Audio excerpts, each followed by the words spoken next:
She's got tusks and a heart so tough, scarred hands and a past that's rough. The drums of war still haunt her nights, but this time she's walking toward the light. On the path of the lone wolf she'll roam, no clan, no banner, just her own. To prove her honor to the sky above, through pain she'll find her family's love. She trades her axe for a hunter's bow, tracks through the wild where few dare go. The spirits whisper secrets of the land, a lone shadow carving her stand. On the path of the lone wolf she'll roam, no clan, no banner, just her own. To prove her honor to the sky above, through pain she'll find her family's love.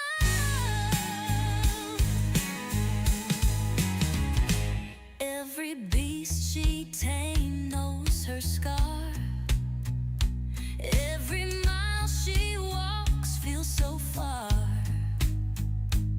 Storms tear the sky, her will won't break. For honor's taste, she'll give what it takes. The ghost of Rexxar walks by her side, his voice a beacon where fears collide. Mist covers her step, but not her cause, for she fights by honor's ancient law.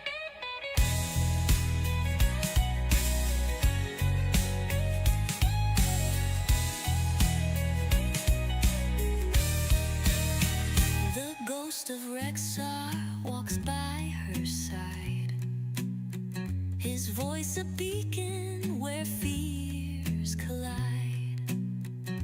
Mist covers her step, but not her cause, for she fights by honor's ancient laws. For she fights by honor, family's love.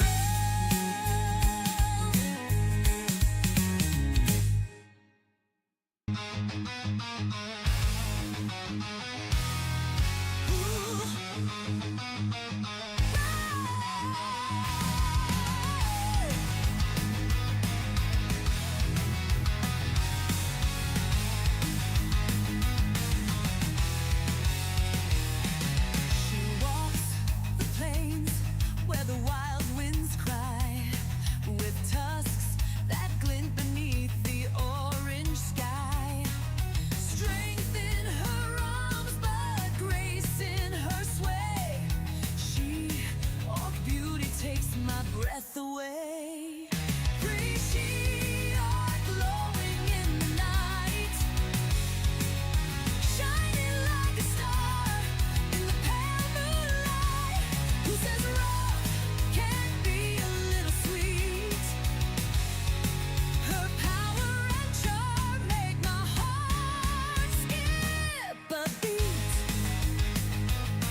Hello, everybody. How's it going? I just as I was sitting down getting everything finished, I immediately realized that when I start talking, Mandalor's gonna freak out. False start. Be right back. Gotta feed the cat.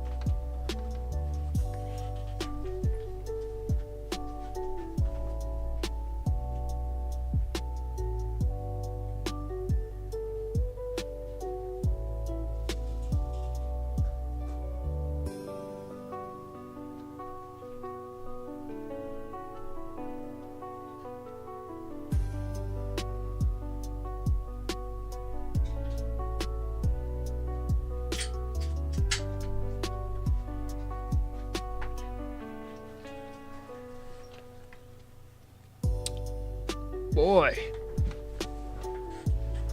what a day. What a day. How's everyone doing? Is everyone having an alright time? We're back to the Rexxanna grind. But you know, this can wait, you know. I want to make sure you guys are doing alright. Had some big behind the scenes stuff go on. I don't know if you guys can see that very well. Hold on. The camera's a little bigger here. If you don't know what you're looking at, that's okay. Without context, it might not make sense. But this is a crane, essentially, a mount for my 3 monitors. I wish I could describe to you before how I had it set up, but it was very jerry-rigged. So I got the mount. There's a payoff to the story, okay? Follow me here. So here's what happened. As I was getting everything set up, I made a bunch of measurements, make sure everything was gonna fit, that I was being efficient with my space. I did all the measuring part. I even did like some price comparison shopping, make sure I was getting decent quality, the whole 9 yards, right? It came in yesterday, and one of my 3 monitors actually had a mount for what's called a VESA plate. So one of my monitors is on that crane. The other 2, they're back to where they used to be. But I got way more space. So if the camera angle looks different, mic positioning, any of that stuff feels a little off, because it probably is. But this is nice. I could do more things. Also, I finally got my Stream Deck thing working. So like, look, I can go to the welcome screen. I can go to gameplay or chatting. I just press a button. It is marginally better, but I'm going to try using that to do some more stuff that'll make my life easier. That's what's going on my side. Hold on, I think the music might be a little loud.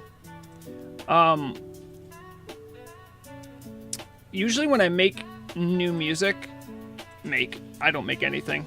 When I have the AI slop machine make some slop for you, I usually just mention it. And I had an idea today too. I'm like, why don't I at the top have a separate playlist that's just the new AI songs I made, and then I can go back to the general playlist. So that's what you're listening to right now. I realized on my welcome screen it said Stone Talon. According to my map, this ain't Stone Talon.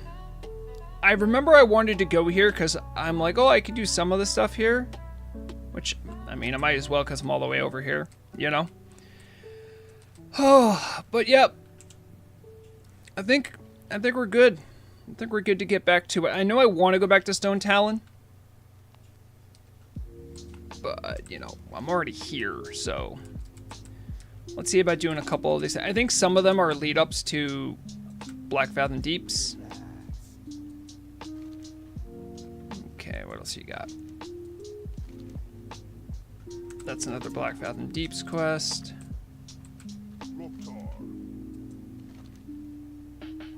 I think I might be able to do that one. As you kill a bunch of furbolgs.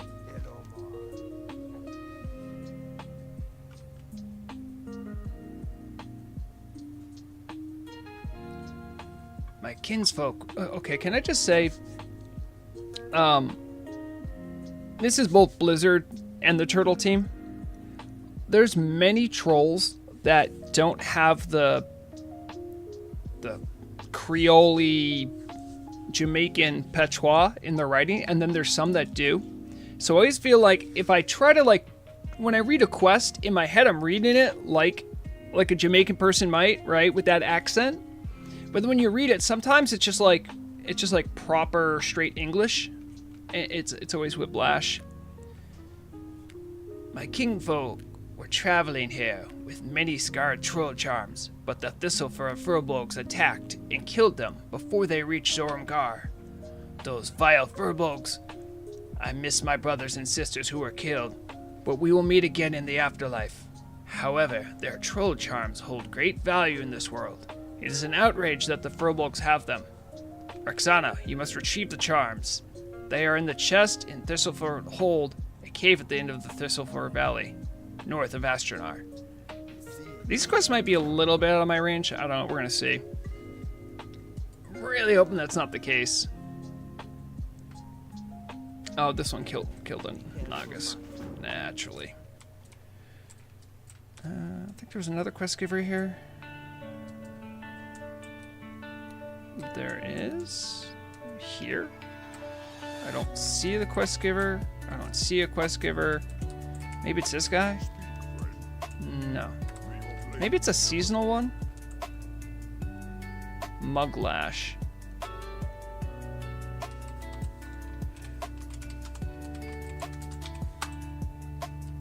Nope, Muglash does not exist here. Hello, Feronia. Oh, thank you, Haxer. Can I just say, it's just nice to be back. I had a really, I want to call it stressful. It wasn't really stressful, but I raided Karazhan last night. It was a little bit of a mess. I got a really cool shield for Obomsawin, really pumped about that. But I had to get all these... There was like politicking going on, all this stuff. And like the stress of performing in a raid environment. It's just so nice just to chill and play the game. And just enjoy yourself, you know?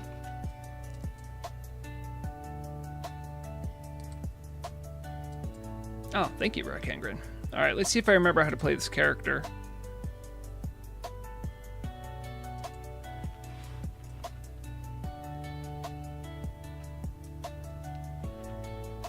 Oh, so it's a I heard someone say...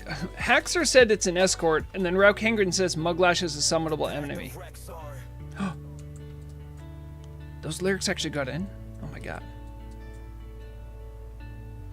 Yeah, exactly, Evan. It's the one thing about the game that it can't really change, because it's always sort of this way. And don't get me wrong, like, I'll definitely want to do quests with some expedience, you know? Oh yeah. Misha, you should attack.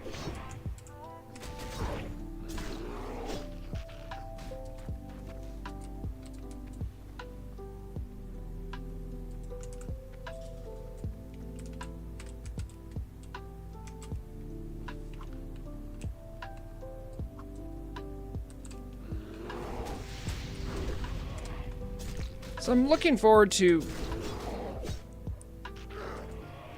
you know, dang, carve does kind of feel good. I think I know why all the survival enthusiasts were talking so much about it. It's nice. I don't think I need to kill the clattering crawlers, but my recollection tells me there's... I don't even need the cooking recipe, but I feel like there's something I can make with the crawler meat. I remember doing it when I leveled mostly in Kalimdor, so...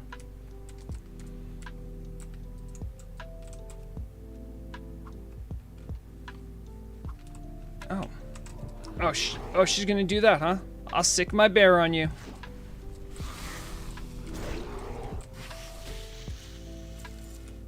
Oh my goodness, she had a whole pile of junk. I just drink that.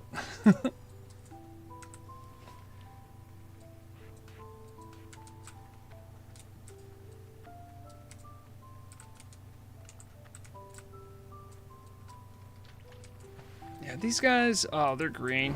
This might kind of be a waste of my time. But, you know, that's easy to say, but the reality is I'm not going to be around here very often, so.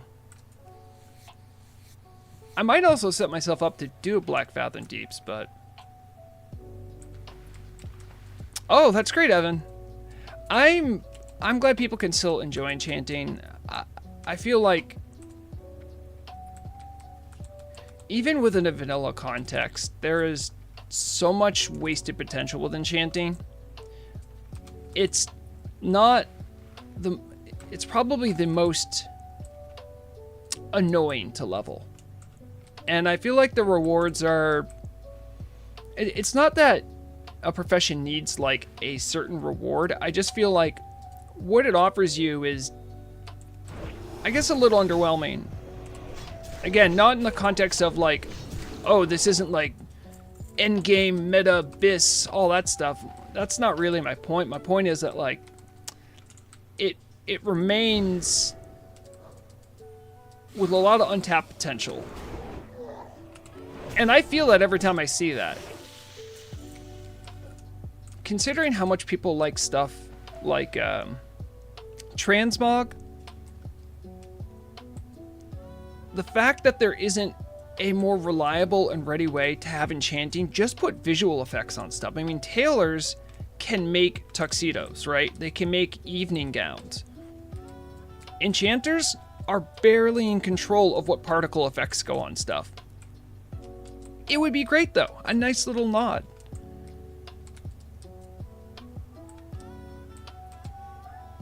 It's probably the one spot where I'm like, I would push for that for enchanting. Michael Botonius. Hello, Michael Bolton. Yeah, Lizzie Paps. That's exactly what I mean. For instance, you have to kind of, what's a good example? Beast Slaying, right? That's a enchant that next to no one really ever uses or wants. There's not a lot of reason to even have it. And it's really cool because it gives you something you can't really get anywhere else, which is this cool red particle effect that goes on your weapon. And because it's beast slaying, well, you're not going to have it on your weapon even if it looks cool.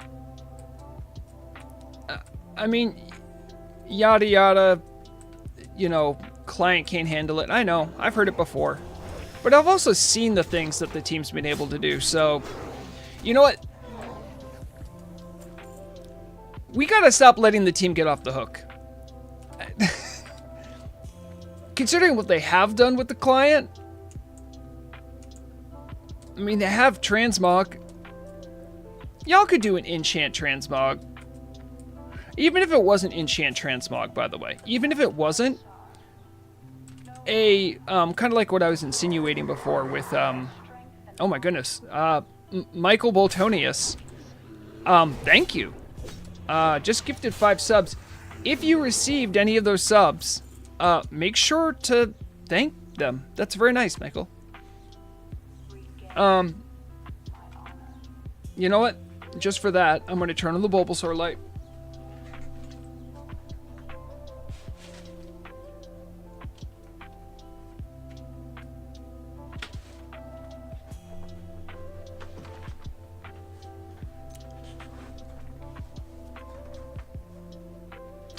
Lax Elf, how quick is the proc with it's based off of this, so I get 15% haste.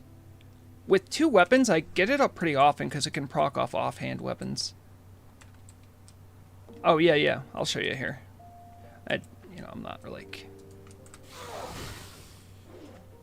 If you want, I could turn on my weapon swing timer, too.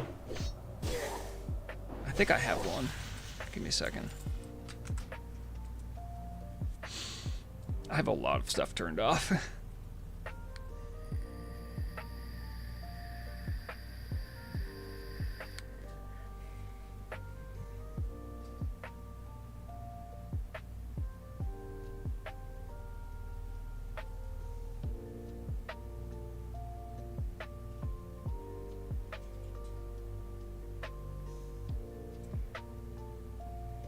No, I have one in my client because Vrograg has one for clipping auto attacks with Sinister Strikes and the like.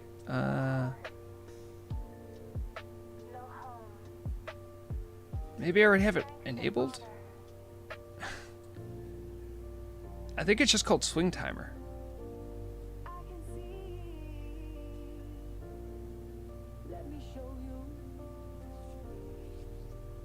Interact.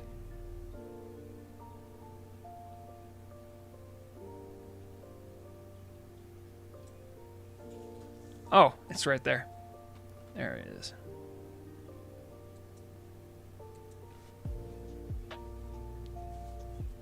Well, I'm also curious myself because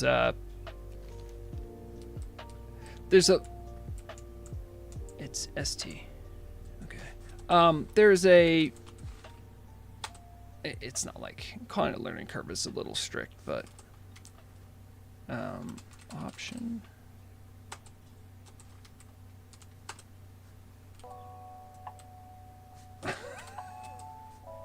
Such a robust... I can't even...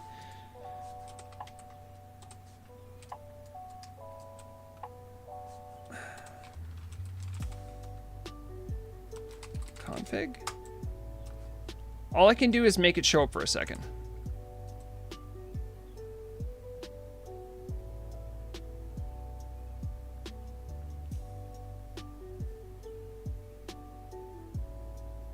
Ah, Balake made it. Balake, make your stuff more user-friendly. I have no idea how to move it. But it's out there. See, there it is. It's actually pretty quick. So the reason I was mentioning this is, so you see right there, I just used Mongoose Bite. I'm not sure if using it would reset any of my timers or not, like it does for rogues, or if that's even been changed.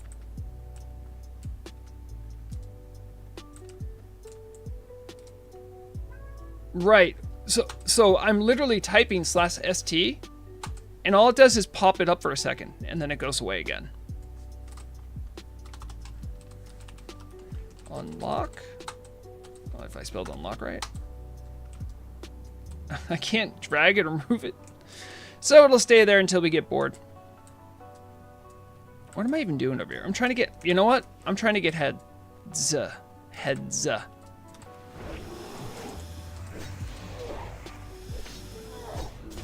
Ooh, I'll try that command.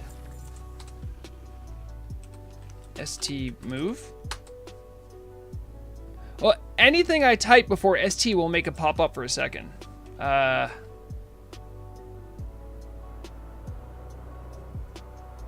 I've tried right, left clicking.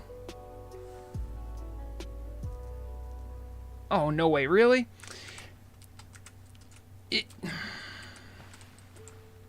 I squarely put the blame of this on Balake. Who knows how dumb people are?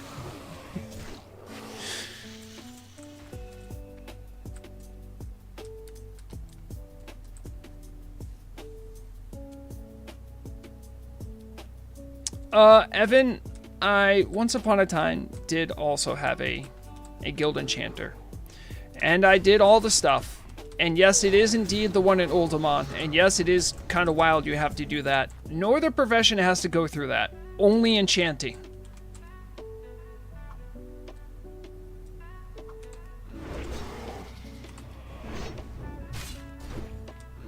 Oh, and before I lose the thought, for real though,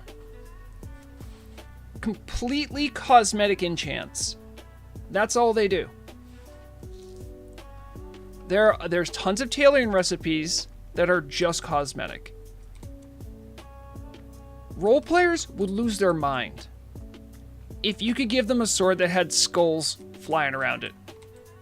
Just a white sword. No notes. Perfect. First try. I don't know if giving something like a dummy enchant is potentially harmful or something, but come on. There's almost... I'm trying to think, like, I think every single profession to some extent has some level of, like, when I say fun, I mean something that's just there for a gaff, right? Leatherworking, you can make leather balls to throw at people. Blacksmithing, I don't know. They might be in that as well. Of course, there's the cosmetic. Also, blacksmithing, leatherworking, and tailoring, they're all stuff that can change your look. Mongoose enchant on Thunder Fury. What does the mongoose enchant look like? Do you mean green? That's actually what Vrograg uses. Because, it's not the mongoose enchant, it's the,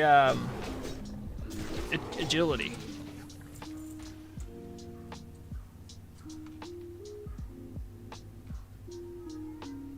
Oh, yeah, that would look so cool. I know what you're talking about now.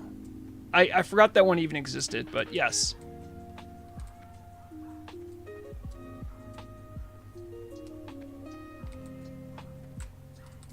Hold on, let me see.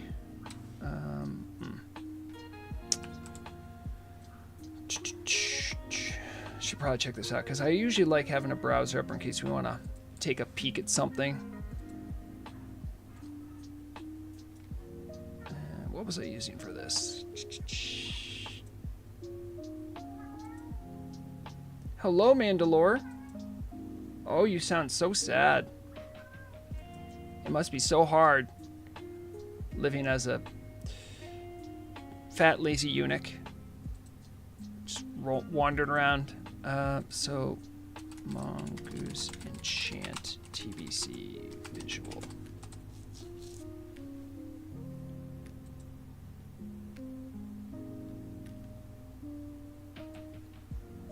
Oh, come on.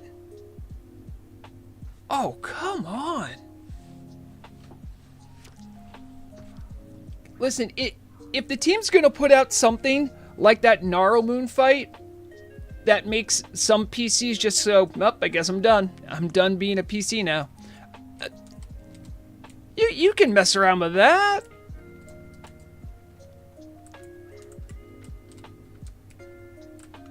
Yeah, Evan, you'll know, because I think there's a breadcrumb trail to go there.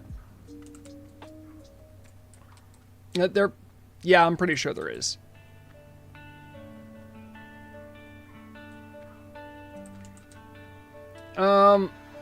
No, and if we're talking more frankly, Haxer, you and I both know that, well, that has less to do with the visuals. I have seen it, and I know exactly what you're talking about.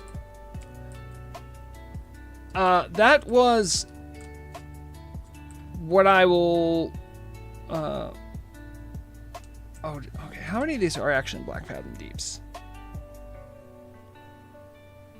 Okay, this one is as well. Okay, I just need to get some more of these heads and then I'm actually good. That had more to do with, like, WMO being, just having a lot of stuff and there just being way too many entities, right? But I mean, Gnarlmoon just has every particle effect in the world going on. It's much more obvious why that causes performance issues. When you go to the boss you're mentioning, it's like, wait, why am I getting so much lag? Because it's not it's not readily apparent why it's happening.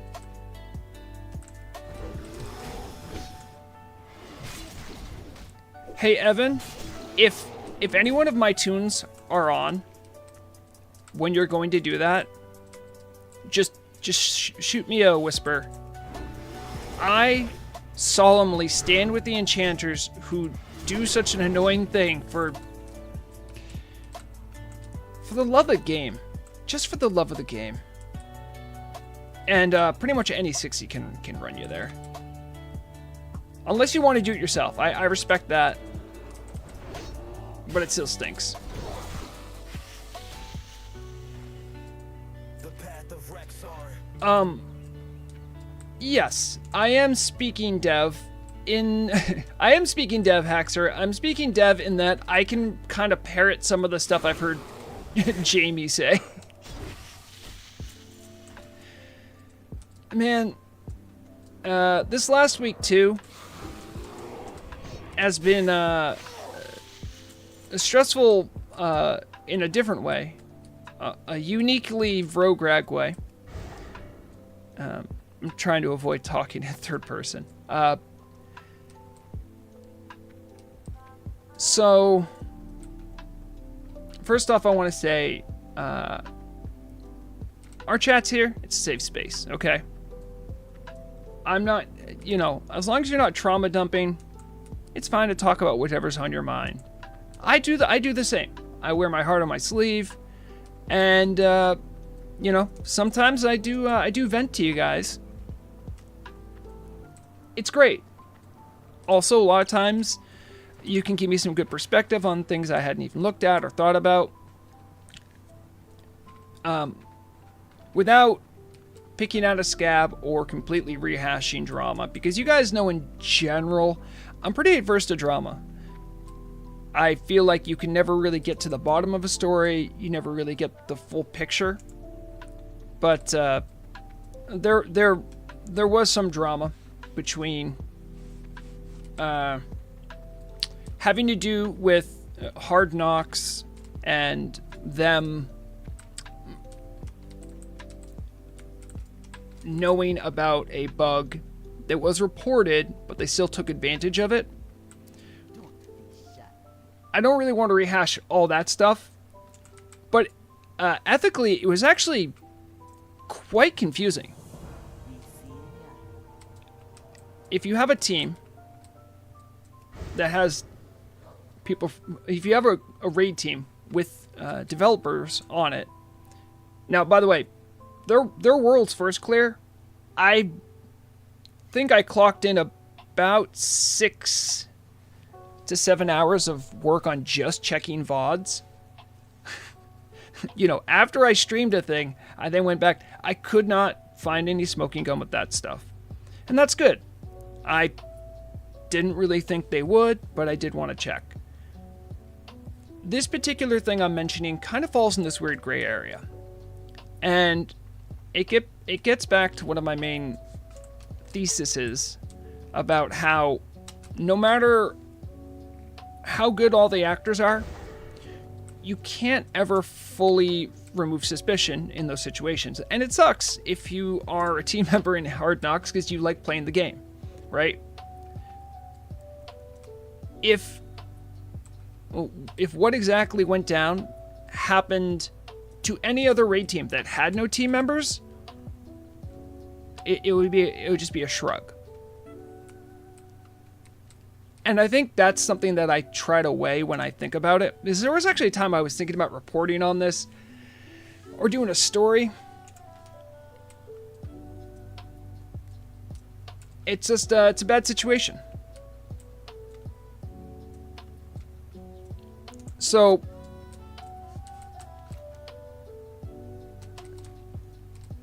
trying to think if there's anything else I want to say about this, and I think it's just a lose-lose, because if anyone who's on the team has to act and publicly behave as a representative of the team and the best things that we all hope for in players, I would even say a little bit of an unfair expectation, but I think it's one that they're aware of. And for a team member to do that, and by the way, when I say that, it's like it's not that big of a deal. Also, mind you, this involves very few people. This effect is very, very minor. They've already demonstrated they have the ability to get down the boss in question. So it's more about the optics of that. And this is why I think it sucks when you're someone like the people at Hard Knocks that are developers, because you have this split loyalty. You're a member of the team, but if you perform in a raid, and this is, more my mindset about it, but if you're in a raid, you owe it to the 39 other people that are there that spend a lot of time to prepare and do everything to do everything as well as you absolutely can. And if you don't take advantage of every opportunity you have, it's in some ways insulting to them. So it's one of those situations where you can't... There is a correct thing you could do, but even that would feel bad in the context of the raid not being able to take advantage of something.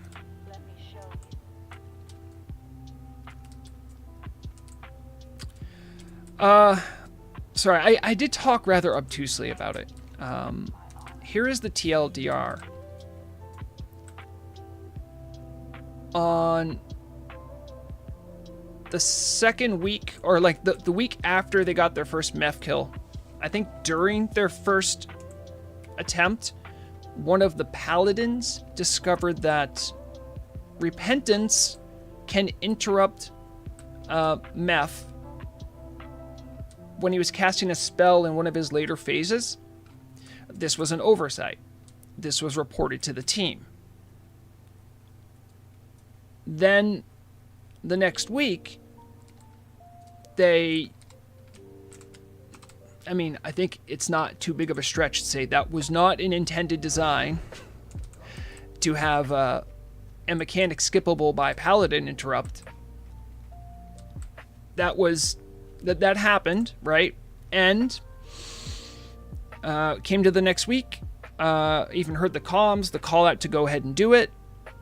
I think the reason that feels bad is the team, both people that on Hard Knocks and people that not, they knew that wasn't intended and they took advantage of something.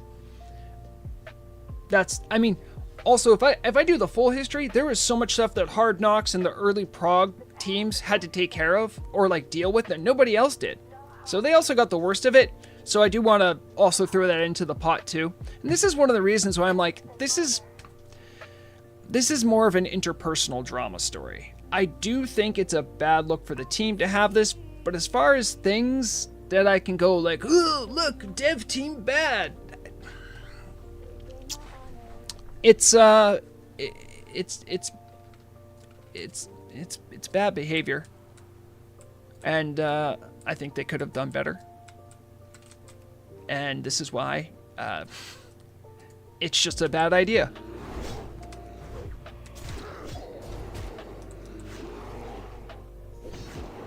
Sorry for my diatribe, guys. But I can't tell you.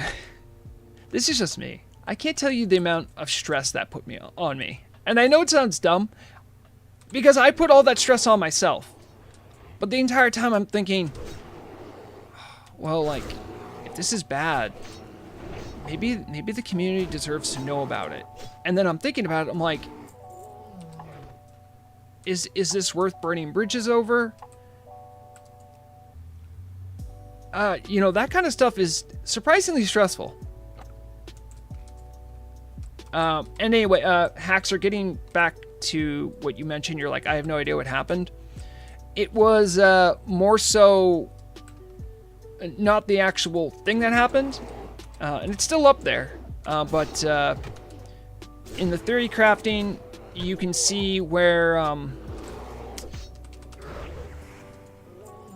some of the public-facing team members who are on either side of this issue were not very happy with each other in a public space. And I think that's one of the reasons why the Streisand effect.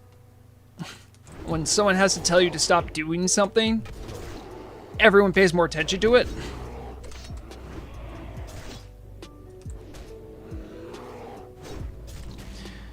Yeah, Evan, you're not wrong, because so let me give a good for instance, right? As someone who RPs as a journalist for this community, actually Haxer knows this one. It's a very good example. I remember a couple times I have found exploitable things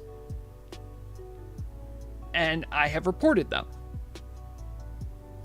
And these are usually things that are good for me, bad for the community if everyone knows about it. In those circumstances, it's wise to not make a bug report ticket, because then it becomes even more public, right? So that's step one. And Haxer knows this. Even before I was the news orc, I was reporting bugs to people, and usually after that, I'd be like, is it okay if I still do this? What should I do with the stuff that I already have? Etc. I would always ask, like, what's the expected behavior here? And I've reported stuff even after being the news orc, and part of that is for me to stand back and go, it is essential that I try to behave as good, if not better, than a team member, because I understand that trust is earned and it takes a good amount of respect. So that's one of the situations where, like, I take this seriously. I don't want to be caught doing bad stuff, but and yeah, that's a good point too, Haxer. It's stressful. The team has deadlines and work they're supposed to be doing. Add on to that raiding, getting consumables, all that, all the scrutiny you get. Expecting people to act perfectly 100% of the time is unrealistic. And it's one of the reasons why I think it's always important to check team members, to see what they're doing, see what their motives are. Not because I don't trust them, but because we're all human. We can all make mistakes.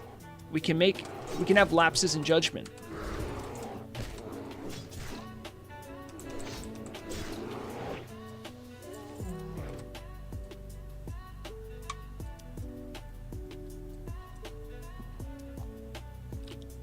Yeah, Haxer, you bring up a really good point too. If you are exploiting something in the game that gives you some kind of unbalanced benefit,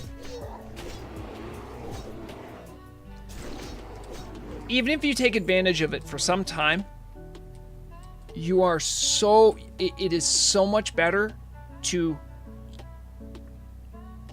say something, be like, listen, I took advantage of this system here. I don't think this is what you guys wanted. Do with that information what you will. You might not get dumpstered over it. You might not get absolutely clowned on when the team goes, you made how many thousand gold by tickling a Phage dragon in Feralis? That isn't a license to exploit and then say sorry. There's a lot with motivation, that's kind of baked into that understanding, so. Yeah, and Jamie's a little bit like the IRS. You're not gonna ever fully get away from him. He'll figure it out eventually.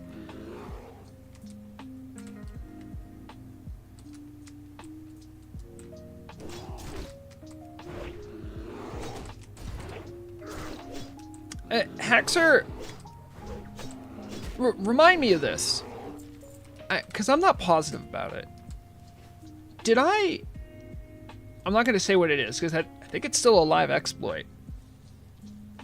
Did I think one of our first conversations we ever had, did I report to you the thing about Dire Mall East?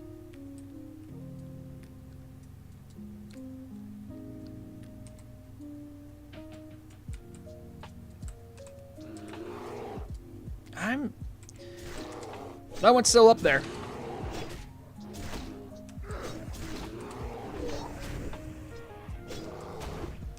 At least it's not a bug that creates excess gold. It only creates excess resources. Yep. I even... This is what a goody two-shoes I am. I've even doubled back and bothered other devs about it.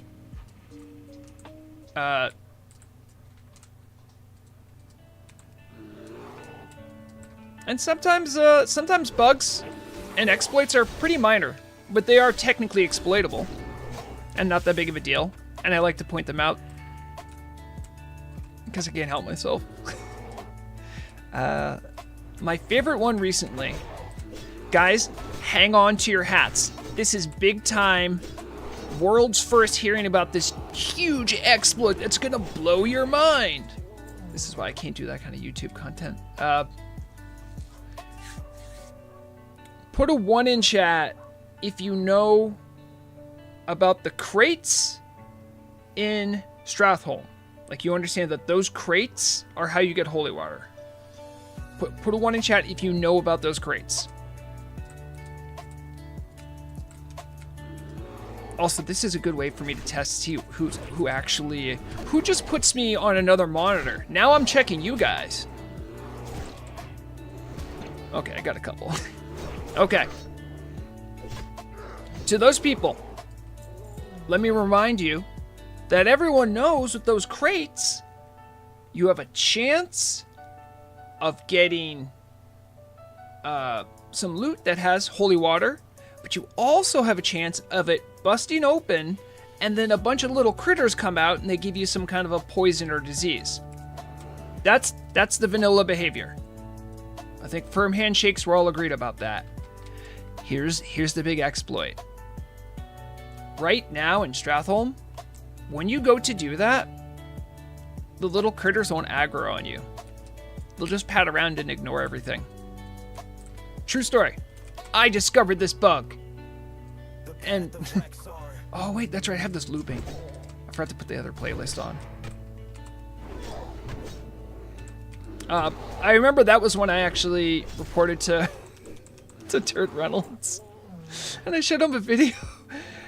And because I said it, and he's just like, what do you mean they're bugged? I'm like, well, they're not doing anything. He's like, can you just show me? And I show him a video, and he's just like, yeah, look at them. Ah, they're just kind of lazy. I'm like, I know. How did this get broken?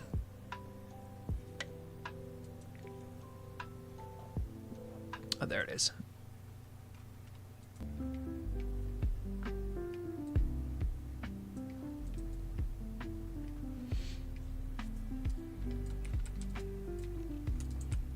Well, Evan, if you're me, and you're a big bad electric cow trying to get holy water so you can keep up with the insane DPS of every other class, then... Oh wait, Carve. First time I hit 2 people with Carve, guys. Let's go.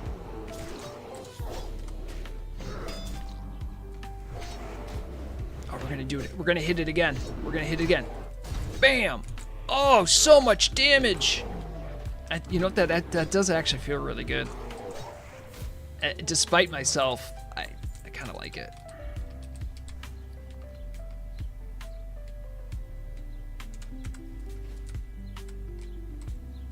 What do I still need over? I'm just over here killing stuff. I'm getting like no XP for it, but I need more shaman. All right, I'm trying to work my way over to get to the troll charms. How do I get over there? I think it's this way.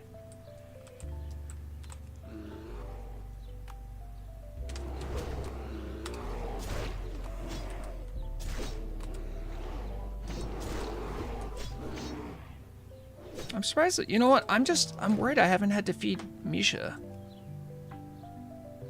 Here, have some lobster. because you've been a very good friend.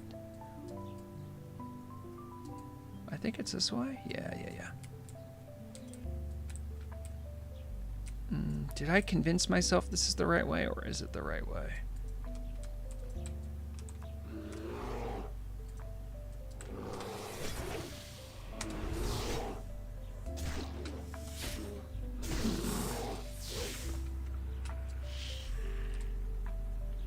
Well, even though I out-leveled it a little bit, it's the XP isn't bad. Oh, I really hope these guys aren't elite. Or am I thinking of the barkskin fishers in Hyjal? I think I am. Yeah, these guys aren't elite, right? Please don't be elite. All my friends are talking about how cool it would be if you weren't elite. They are not elite.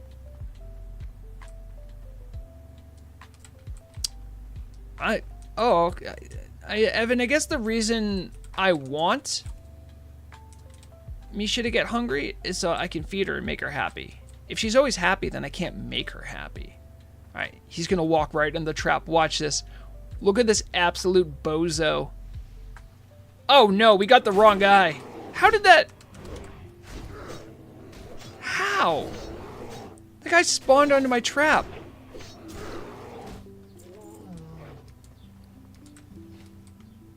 It's time for a little trip the old vendor bot. Oh my goodness, look at all this junk. Also, as a point of pride, I will never do the Shredder operating manual. I hate this quest. I hate it. It exists.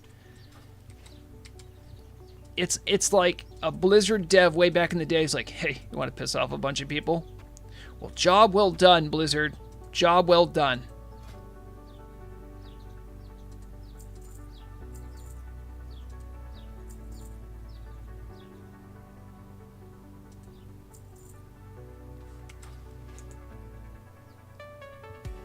I'm sorry, fish. They're all gone.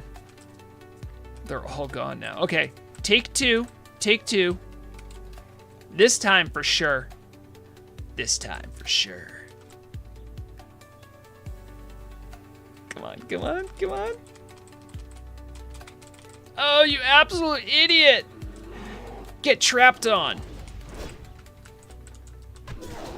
I didn't even think he was looking where he was walking.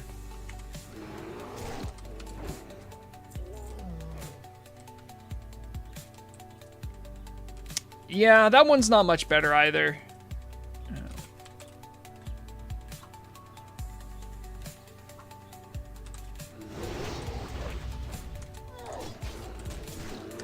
Hey, I have a question to any hunters out there, like big, mean, bad hunters, you know, like the really strong ones who know stuff. You guys know, maybe you don't. Do you know what parry haste is? It's like when one of your attacks gets parried by an enemy, they get haste for their next attack.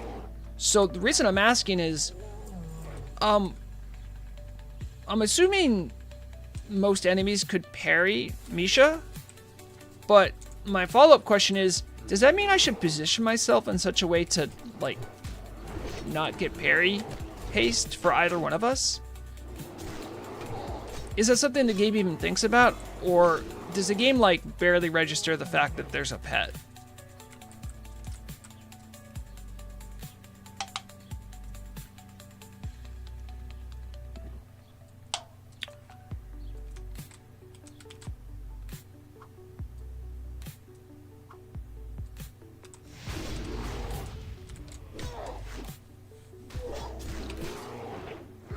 Man, all these guys want to run. Very annoying.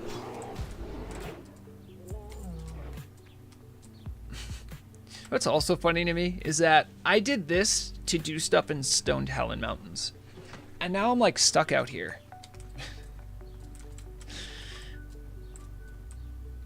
I will say though, I don't normally do this quest. I think normally when I bump into it, I'm usually kind of further ahead. Or no, sorry, it's too far ahead for me. Right, you do that one. I'm gonna go get this guy.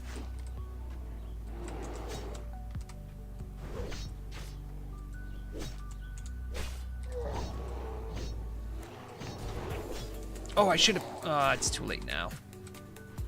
You okay, Misha?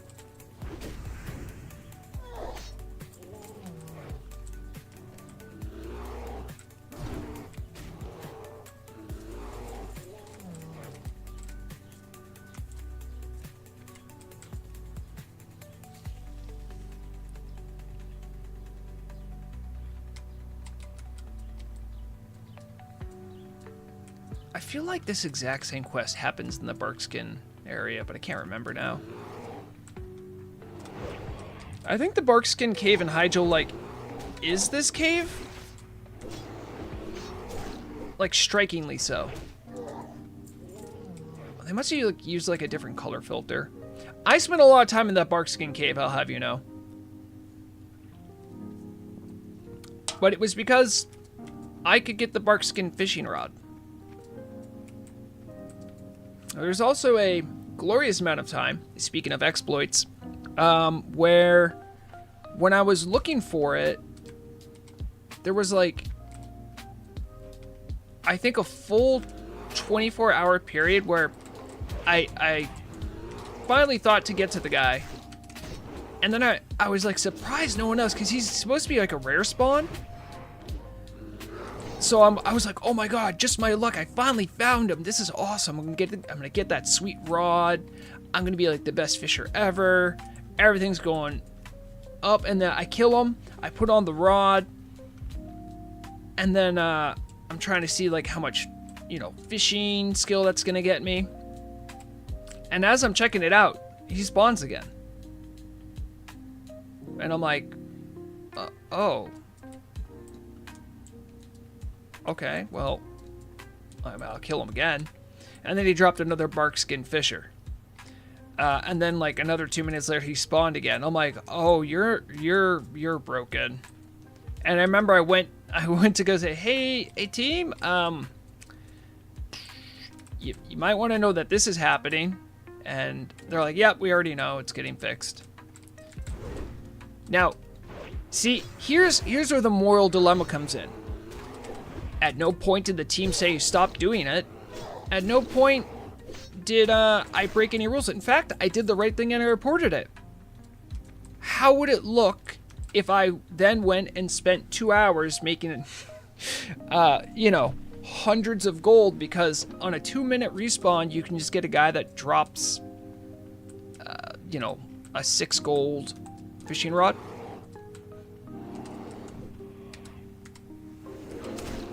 And somehow, all my examples come back to fishing.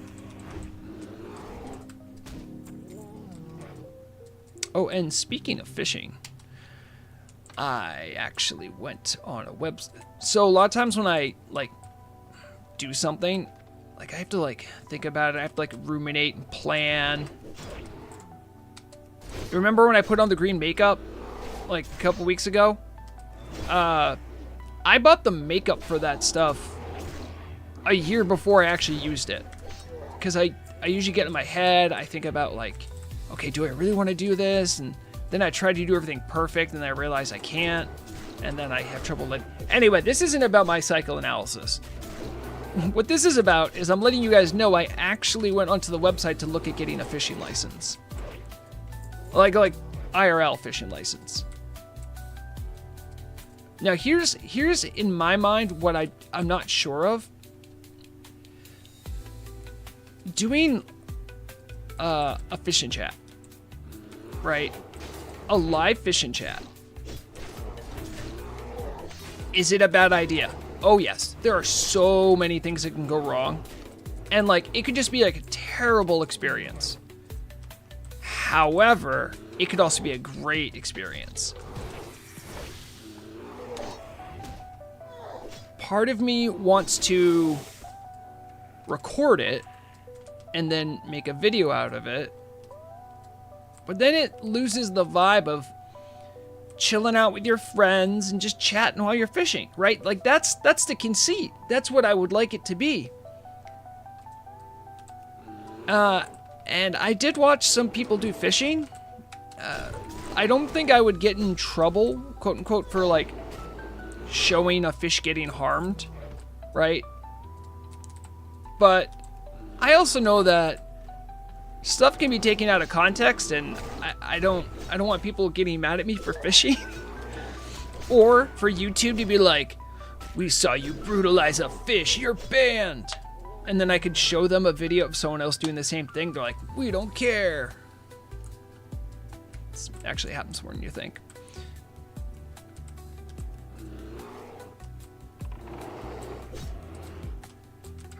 Come here, come here. No. Pathfinder, come here. Come here. Yes. I got them both.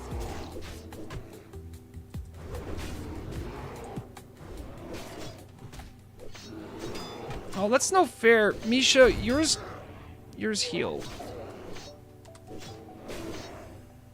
Yours healed my guy, Misha. You're cheating. That doesn't count. Misha killed hers quicker.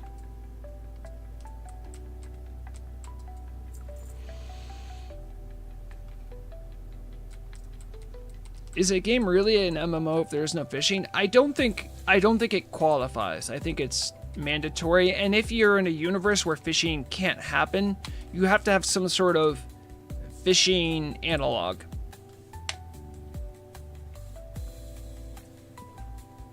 Well, Evan, honestly, so, you know,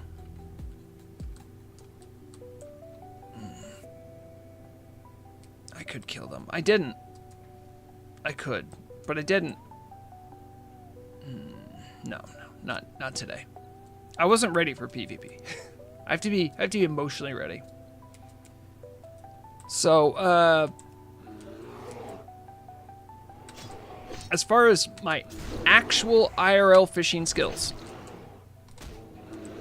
I know how to bait hooks. I know how a fishing rod works. I can tie some knots. Most of the fishing I've done in real life has been like small freshwater ponds. So I'm probably not getting something I'm gonna be using for food.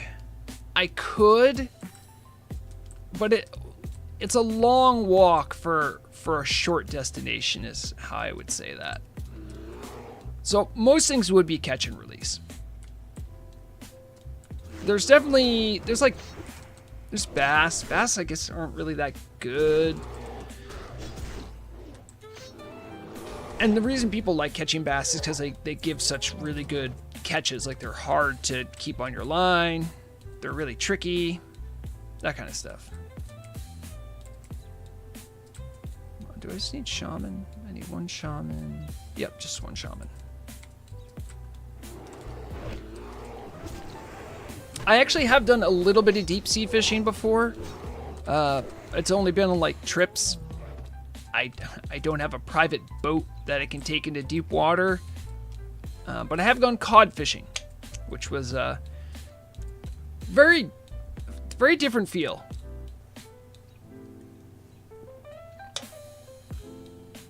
All the same. I think I could totally do it, but there's so many other things that I would be like a first for me that I'm like, oh no, this could go so wrong. I've never, for instance, I've never done like a live stream from my phone, but I guess that's how I would do it. And that just feels weird as just like a concept of how to stream. I'm sure I could get over it, but I would also likely need a battery pack or something like that to keep the juice going. And then there's also this. Who's holding the phone? I'm fishing. I might need both my hands, especially if I catch a fish. And then if I'm catching a fish, and while I'm reeling stuff, like it seems like I'm gonna need a camera person or a Murog person. But then, and perfectly her prerogative, I don't think Murog wants to be on stream. So I could just be like, don't point the camera at yourself. But I could still see that being comfortable. I don't want. So I'll need someone to maybe hold a camera. And given how much I go outside on my own free time, I'm going to have to get a bunch of sunscreen. But I think overall the concept sounds good. So what I'm really looking for now is a place I can go fishing with a fishing license and somewhere that would have decent reception.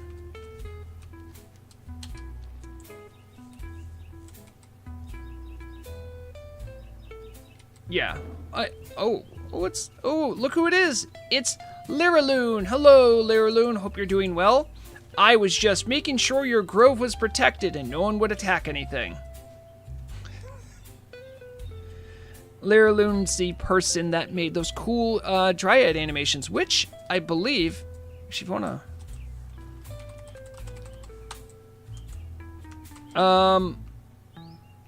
Liraloon, hold on, let me ask.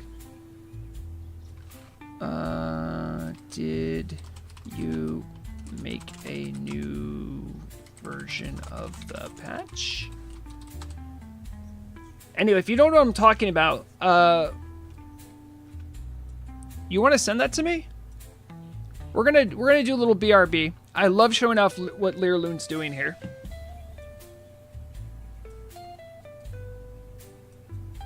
Oh, okay. All right, I'm just gonna. And then I go over to... Going back over here.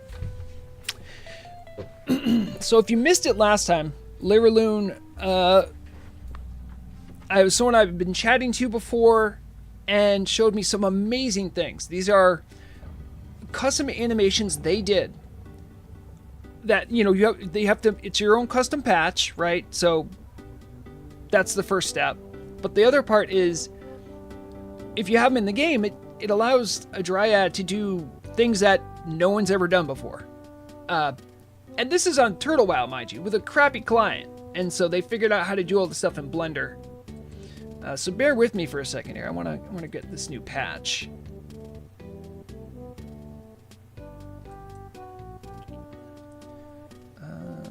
Yeah, I'll put that there.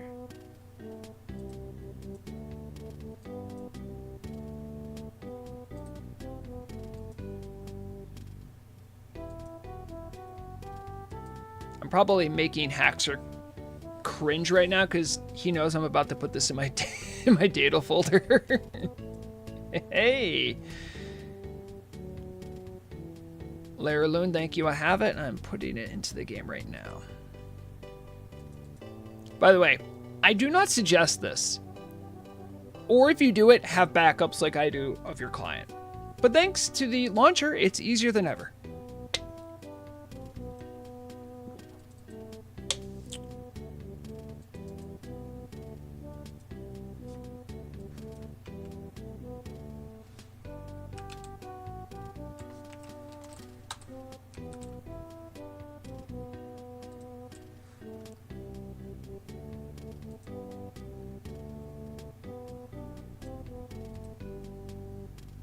Almost there.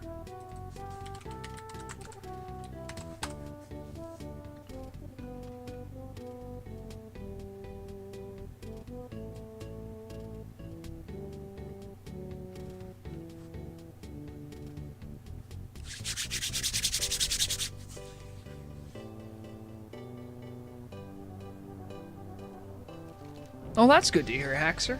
It makes me a little bit less apprehensive. Let me, I'm also going to do this on my overlay, I think, just so we can maybe see a little bit more of what Liraloon's saying. So I can see, because a lot of times I miss out on that stuff.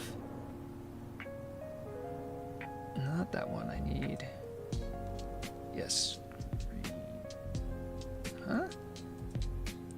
I swear I'll pay attention in a second. I have to fix another thing in my overlay.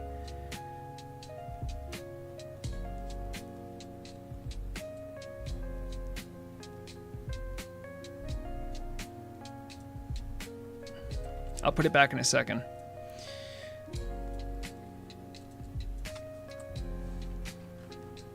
Hold on here. Show me what you got. Yes, indeed it is.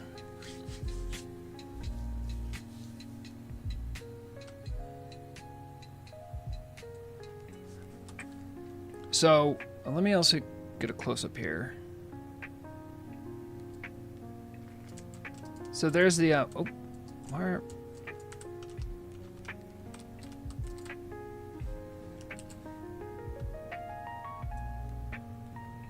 So all those animations you're seeing right now, those are made by Liraloon. If you have the Dryad Cosmetic skin, it doesn't do any of these. Now there was some new ones too, right, Liraloon? Was that? Oh yes, that's the. Oh, I see. I think I saw an earlier version of this, and you were showing me before. Is that excited? Yeah. Lovely stuff.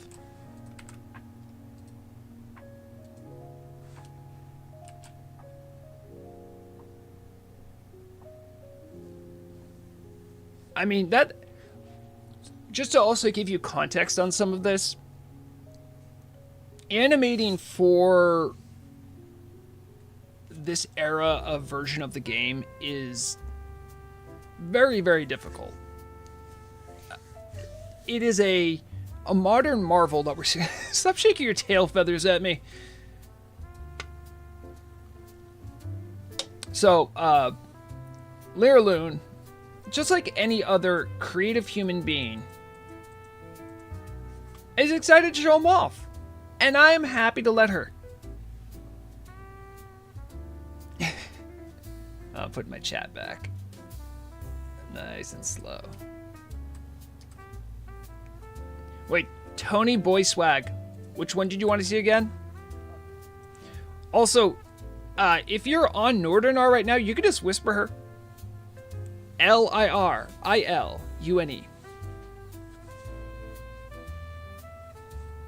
Yes. I think Flex is really good.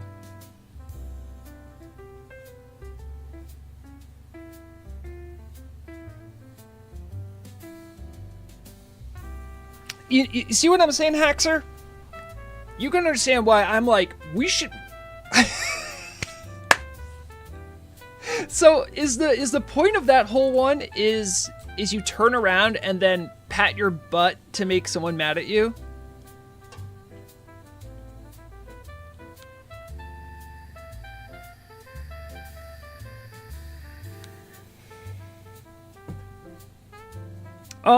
Lax Elf, I think Grim Batol is on Azeroth.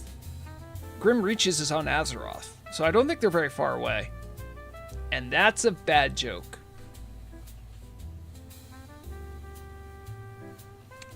The two little head tosses. Yeah, that it is pretty cool. I just geek out about this stuff.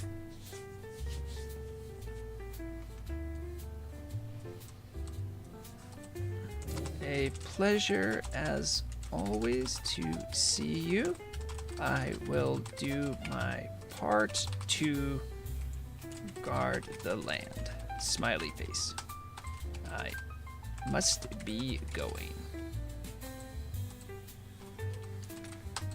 Little bow.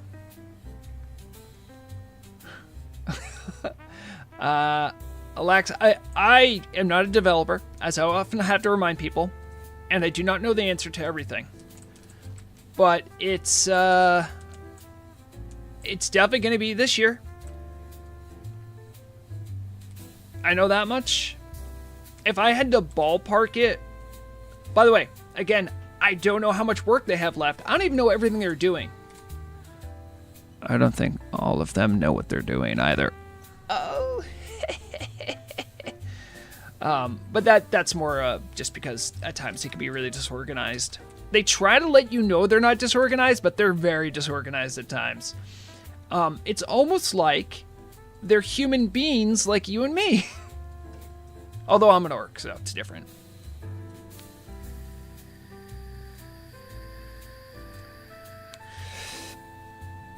Haxer, the reason I want to do a little under the hood thing here. I did spend some time talking with Liraloon. I really wanted to understand the process of doing animation for WoW or Turtle WoW. And so I got to see some stuff about like how Blender works, how to keyframe stuff up. I didn't like learn how to do it, but I wanted to see what was going on. And true story, I think most, if not all, like, playable models, they all have, breastbones. And by breastbones, I mean they literally have a bone in their chest that is, like, centered on their nipple, essentially.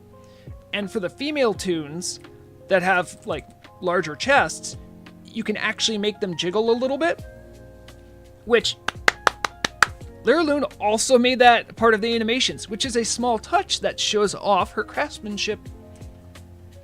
So yes, I would zoom in on the chest.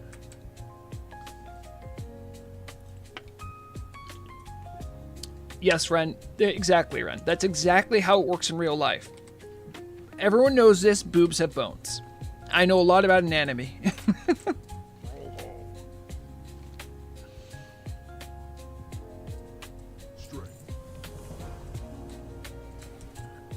If I can do stuff on accident and look like I'm skilled, that means I'm doing my job well.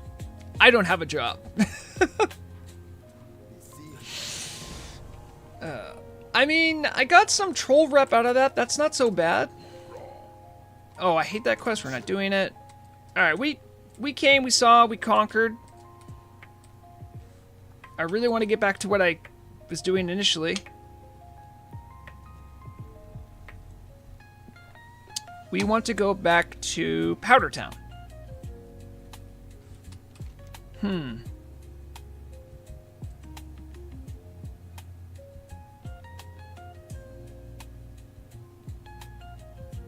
Wait, do they have a dock?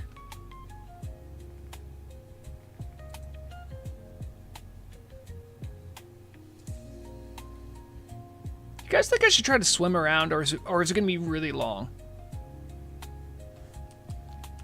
Because now I'm kind of curious. So, like, it would be right there. If I zoom out, I'm going from here. You know, I'm not going to risk it. I know this is more of a casual run, but I know that I could misjudge that, and it could take. Oh no! You know what? No. Now I am doing it. Look at this flight path. Wait. Hold on. Wait. Okay. I'm over here, right? If I want to go to Orgrimmar, right? I hit Splinter Tree. Now, if I want to go here, it's gonna send me down to Crossroads, and then I got fly back. No. Not on my watch. Misha, I'm gonna let you take a break.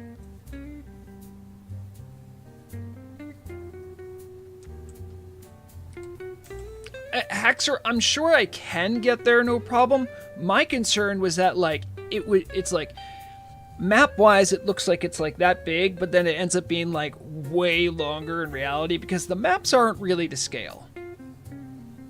And speaking of scale, I wanna ask you guys something.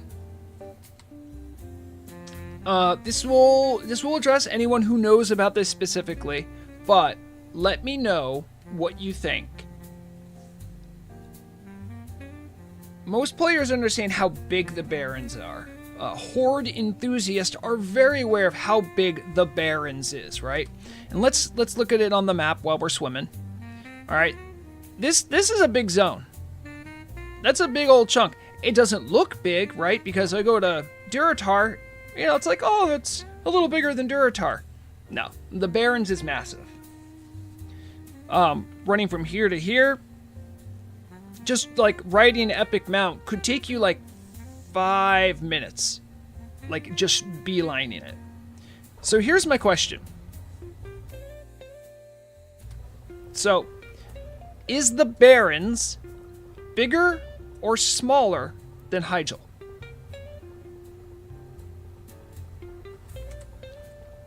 This is a leading question, Your Honor, but I will have the court rule in my favor later.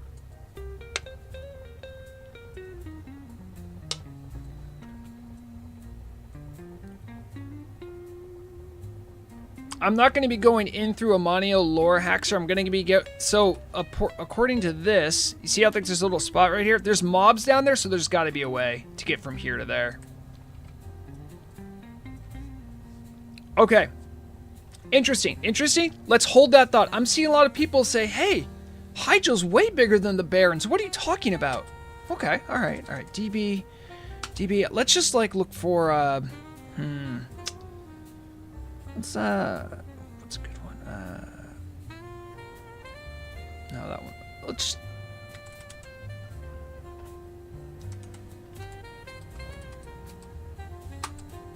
we're doing a DB for Peace Bloom here. Let's just look for... Okay. Alright.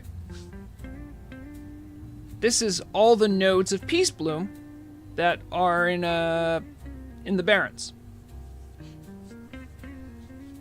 Gonna ballpark it. It looks to be about somewhere between 30 and 40. Okay. Okay. Let's do a little DB Dream Foil. Boop, boop, boop. Okay, we got some of that going on.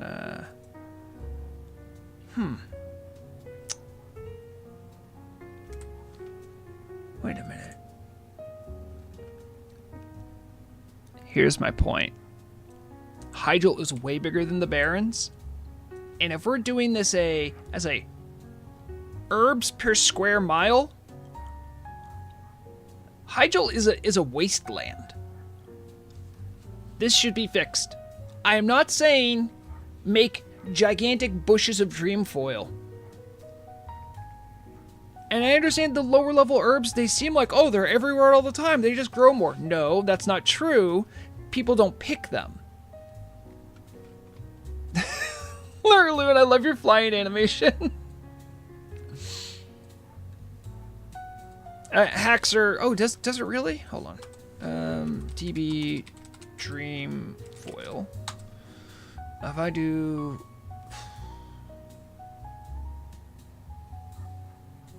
It says 17 in Hygel. There are 17 nodes in Hygel. That's it.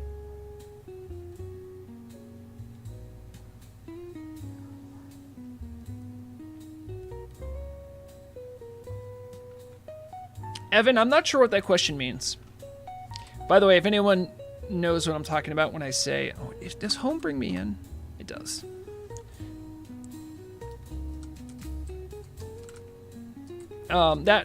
You see what Lurloon's doing right there? So when you swim, unless you have a specific swim animation, you can default back to your fly animation, which is in the code. It's kind of the same thing. So that is that's how Dryads swim, according to Lurloon, or fly.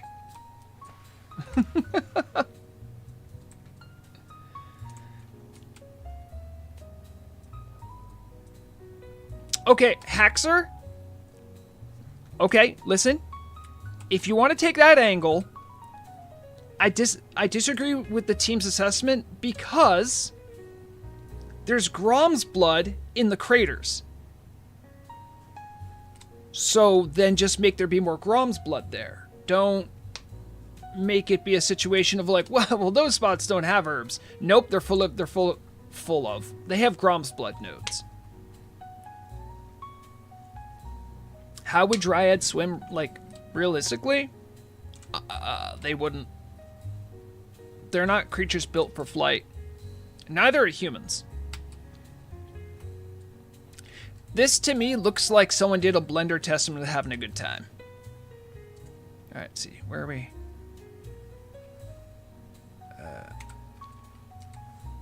Where's the world map say I am? Okay. We're just gonna keep hugging the left here. I've seen deer swim across a lake very well. Uh-oh, what am I holding on to, Run?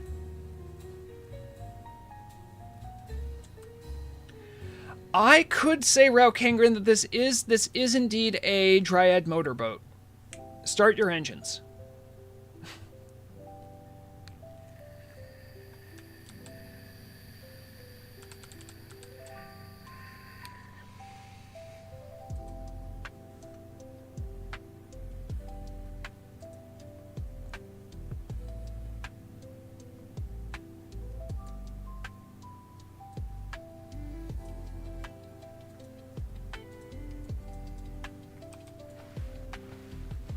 Sorry, I'm just trying to bring something up that Leraloon was showing off.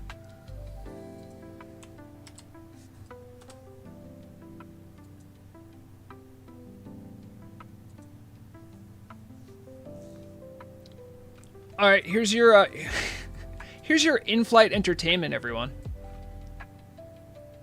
I'm not going to play the music because you know how they be.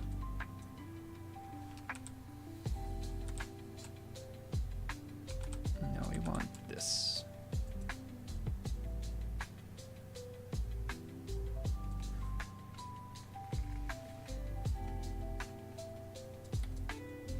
No, why'd you go away?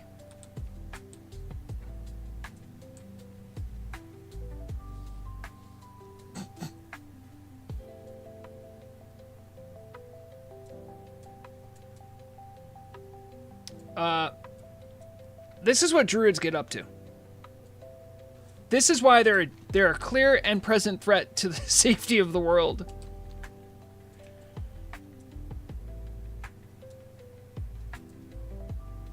Turs, I wish I had an answer for you. How are you doing? Everyone, if that is the Turs I think it is, that's the raid leader for Mortality.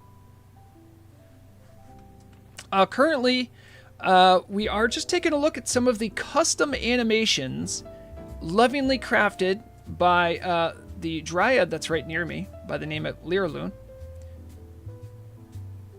She wanted to show them off, and I am more than happy to do so, knowing how difficult animation is and what a nice, fun, creative expression it is.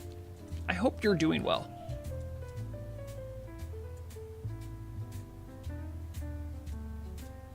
Yeah, I think Ride of the Valkyries is good, but even though, like, classical music is almost always in public domain, if it's performed by certain organizations and part of a recording, they'll still have copyright stuff on it. You cannot escape. All right, we should have some Black Sand engineers we're going to be coming up to soon. Also, Turs, did you just drop in to say what's going on here when things were the most confusing, to then not say anything? How dare you?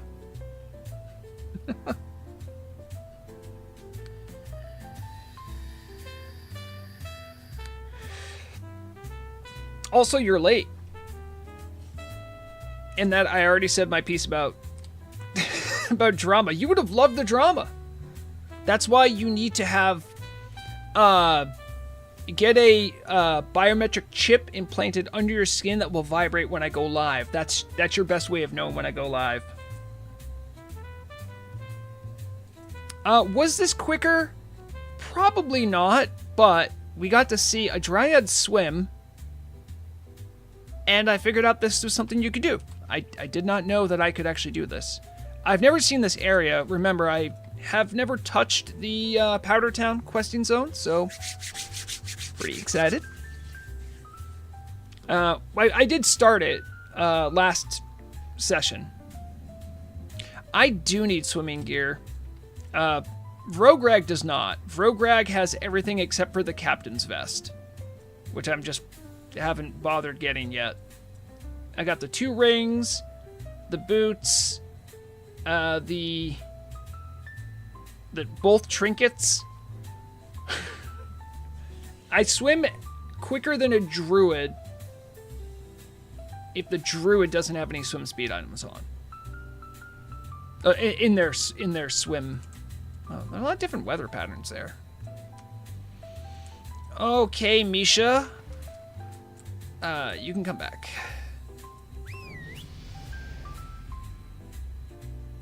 Yeah, I could do the captain's coat thing.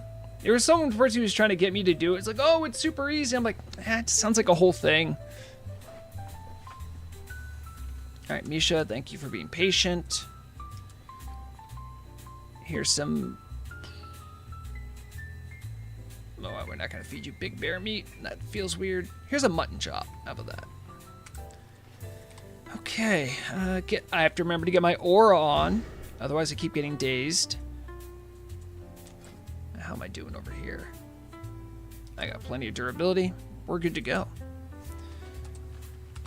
Thank you for the Escort. Oh, caps. Yeah. What are you? What's going on? Oh, just trying to give me some buffs.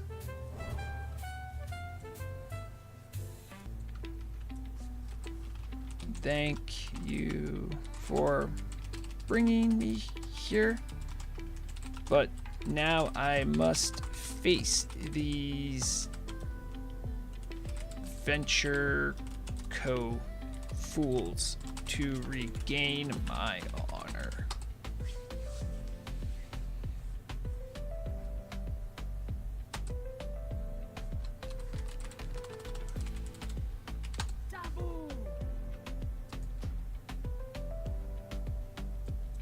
I'm only leaving parties so you don't suck up my XP. Alright, where are these mobs?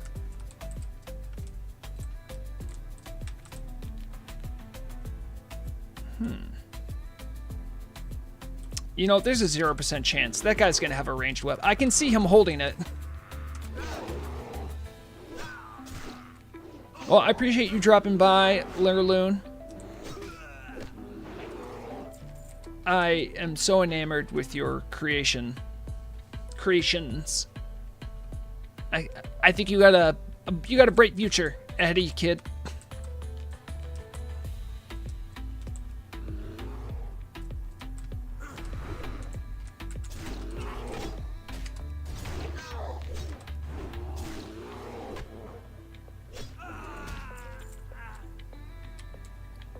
Okay. I need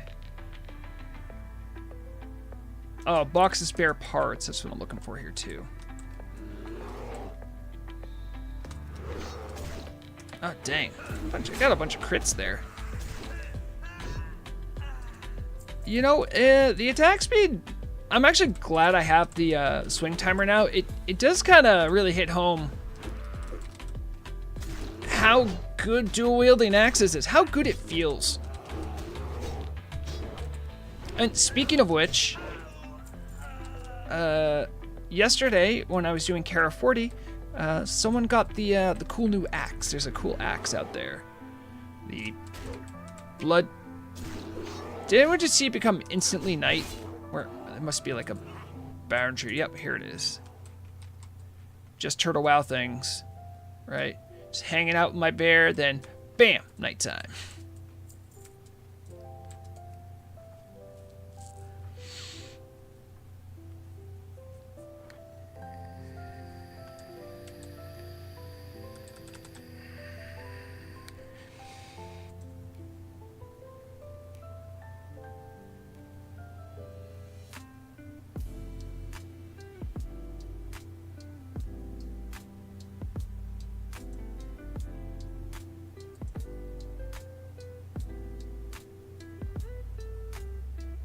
Okay, sorry.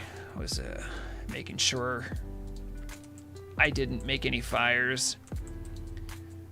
It turns out when you touch upon or mention drama-related issues, you can rub people the wrong way. And that's not my goal. My goal here is to be informative, to be a check, to watch the watchers. They don't let me watch them very often.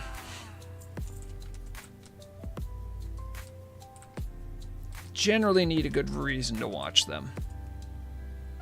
Speaking of watching them, I know for a fact the Turtle Team has like a big cache of data about everything that happened in Kara 40. And I've asked the right people multiple times, and I'm like, I just want to know how many teams have done it. How many? You remember, like after the first week, Aklix had this thing where he's like, oh, like this many people died in Karazhan 40, and this many people, you know, like that. I'm like, well, give me some of those numbers. See, now they're getting real quiet. I think their bot broke, or they just can't be bothered to get me data on command. Oh, I see. Haxer has the answer here. Someone forgot to paint the correct zone IDs under the water. Haxer. Hold on. I'm going to DM you this. I don't want to say this out loud. Sorry, I normally don't do this, but I'm going to forget to mention it. If I don't...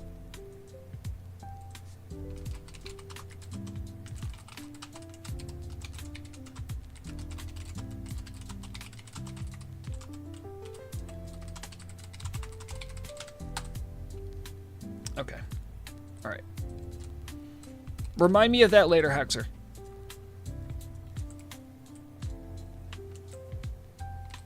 You're going to tell who to get me data? I want data. I love data. I also like Data the character from Next Generation. Much like much of that show, it was... The earlier seasons were a little rough, but the grander arc of Data is actually one of the most beautifully well-written arcs, and I think it's the episode... Was it like The Measure of a Man? The one where essentially Data is on trial to be a human? Was really, really a beautiful piece of storytelling. Hello, why are none of my keys working? There it is. Hello, Mana Lisa, or Rage Lisa, or whatever you are right now.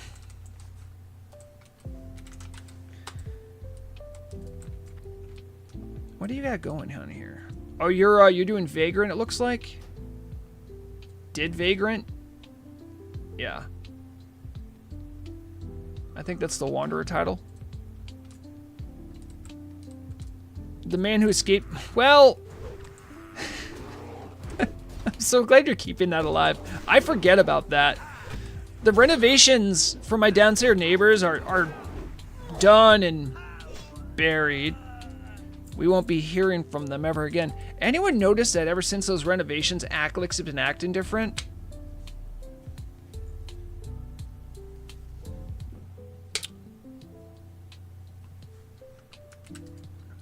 Gildark knows too much. Well.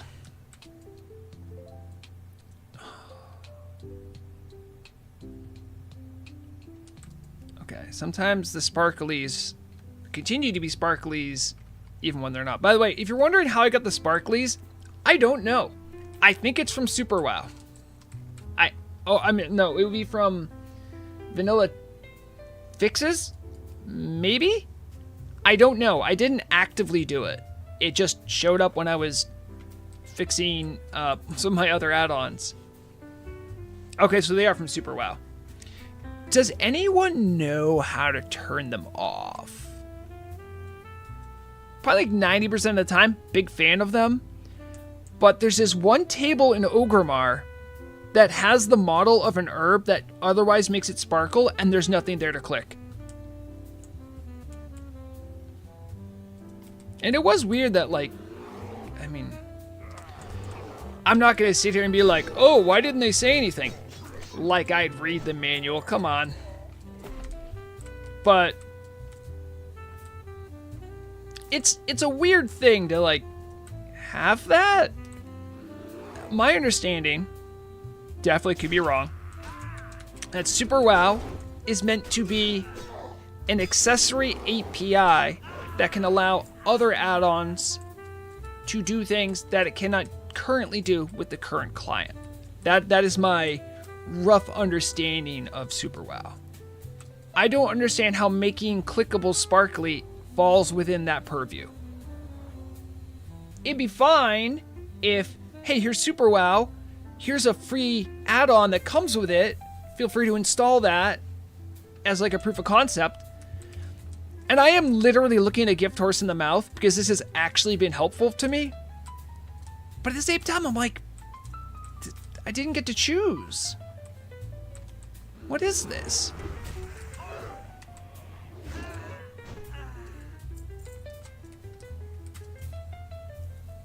You don't think there is what? Oh, you mean like a way to separate them? You know, the end game of this is that Balake is going to make an API for add-ons so good, so astounding, just to stunt on the team and show them how much better he is, that everyone in the community is going to have to use it because it's just so dang good. And then every time you log in, like, Blocky is like, so, just so you know, this is a Bitcoin miner. You're going to have a great game experience, but I mean, you're just going to have to go through this. And I know there's people, maybe even myself included, be like, well, that's the price you got to pay for a really good add-on. By the way, that's all tongue-in-cheek. But I will say there is a certain amount of accuracy with things that people will put up with to get an add-on to work. Happens all the time. Rexxar, you say that, but isn't the API supposed to be the same for the purpose of add-ons? Also, I'm going to be as charitable as possible here. I guarantee you the needs and wants of the player base, in particular PvP and PvE players at high end, is going to be more dynamic and more needy than the team's going to be able to react to. So having something that could work a little bit quicker than the team might be something that's necessary. You know, the case in point for me, I probably would have never used Super WoW. However, I literally needed something that could count my fire totem damage.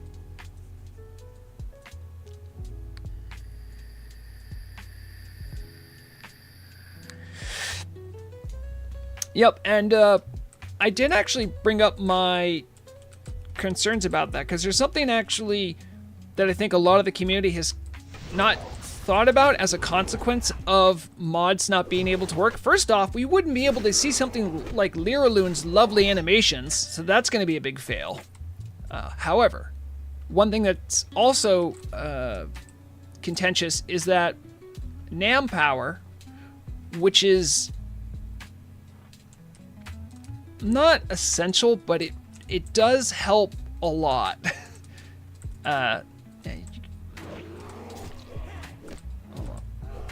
I'll get this one, you get that one. So anyway, NAM power, what it does is it essentially overrides the server command of like flagging when you're done casting the spell. Because if you have a high ping setup, it makes the lag hurt you more. So NAM power is really necessary. So that's one of the situations where like, this is a quality of life thing that would just be good to have. I did bring it up to the team because that's not like a super WoW mod or like a, vanilla fixes kind of thing. Like this is a quality of life thing that people are just going to want. And if you don't have mods, like there needs to be an answer to this. And I say that as an American, right? Playing on a European server, lag hit different, and some of my West Coast homies, it is an uphill battle.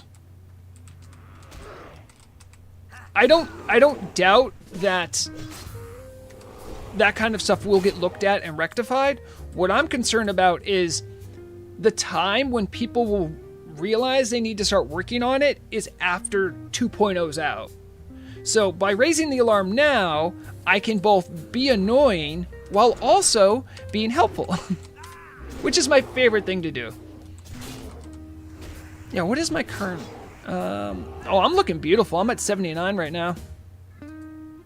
By the way, these little data toolbar things that are just inside of PFUI. Look how much data I get from just mousing over my frames per second and ping. I didn't even want to ask what my screen resolution was. It told me that.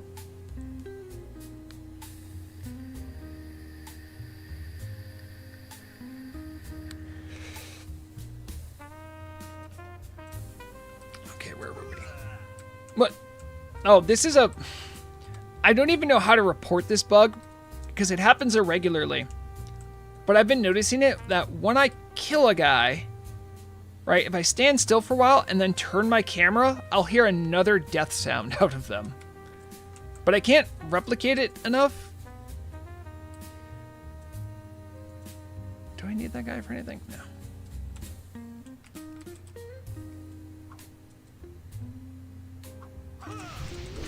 Oh, Evan, your mountain time?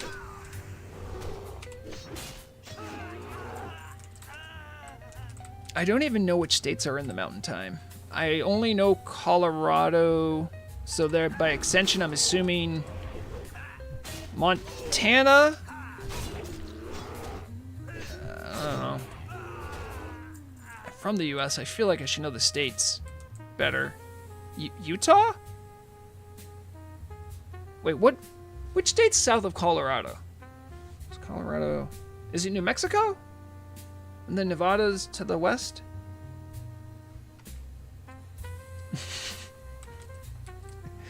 That's my country. It's okay. It's all going to be annexed soon, and we're all just going to belong to the Holy Trumpanian Empire. Long may he live. In the 34th presidency of our God Emperor. I hope the libs have been sufficiently owned.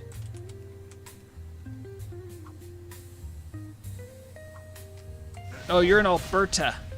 Yes. Oh, okay. Sorry.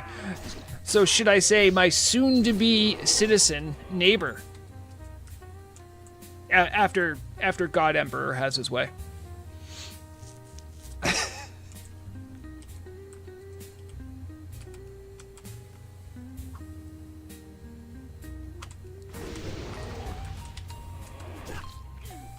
As you know, I don't get terribly political here, but I will make fun of how insane the world is, because I have to do it just to literally cope sometimes.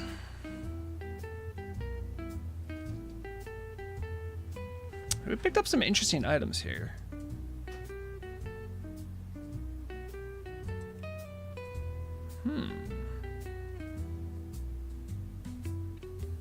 What is going on here? So I picked this up from one of the leper gnomes. Foreman's instructions. This goes to all the lepers the company decided to hire for reasons I dare not question because it does not influence my paycheck whatsoever. You bunch of second-rate engineers are meant to be at the pipes at all times. Anyone caught slacking or missing, or praise be the golden bar, one of them breaks, all of you will suffer the consequences. Also, for any other idiot that decides to come to me to speak about their wage or contract, know that I will tie you up and feed you to the blasted creatures of the Charred Vale. P.S. Work harder.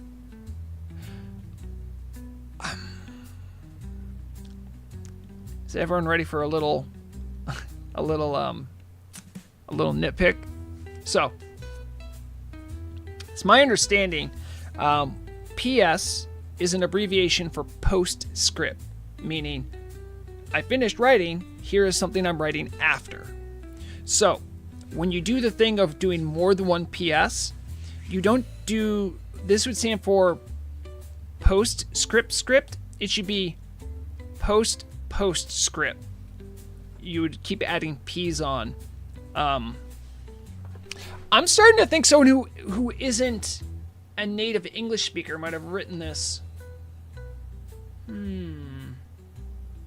Just gonna jot that down.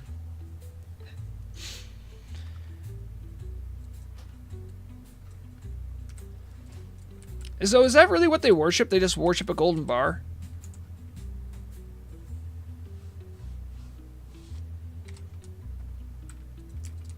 I will say that I haven't watched all of Deep Space Nine.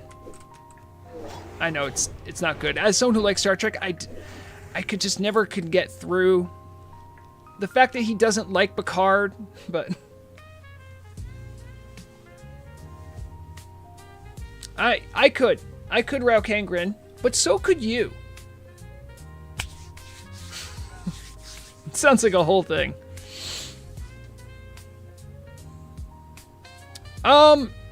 So yes, Sylvish, which is my point. It's a good chance they might have natively spoken a non-Latin language.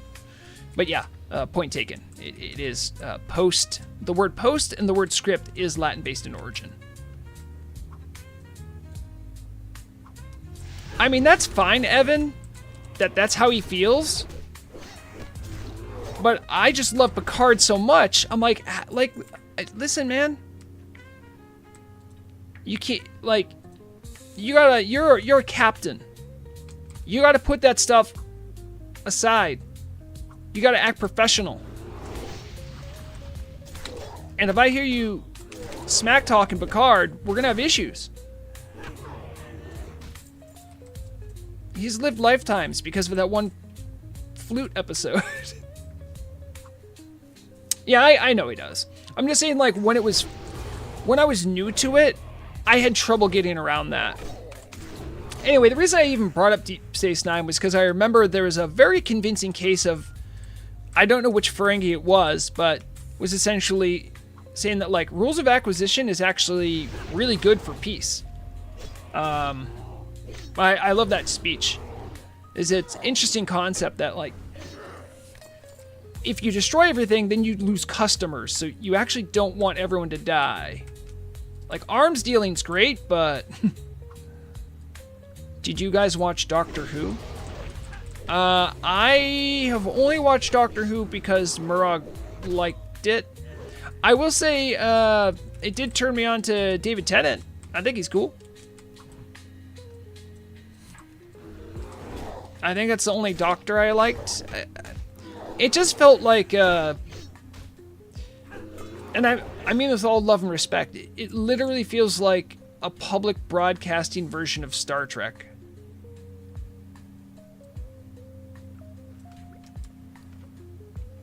The production value's low, and that's okay, that's fine. It's just, something about it I couldn't quite get around.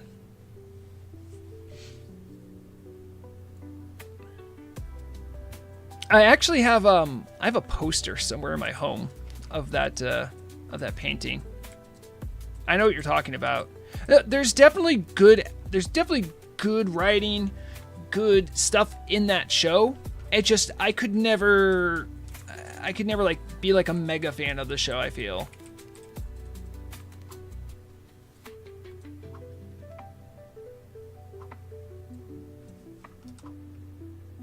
This is what we're doing? No, stop auto shooting. What if I just hit you?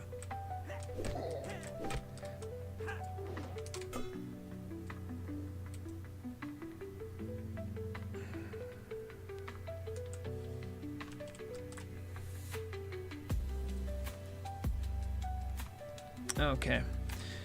Well, time to fire up the old... Let's see, T, and then we're just gonna write leper gnomes can't escape their home. We're gonna put that in blue. Yeah, this one I'll make a actual bug report on.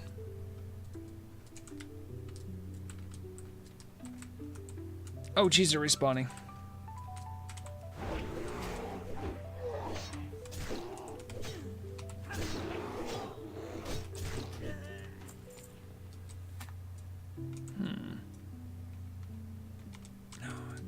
Respawning right on top of me.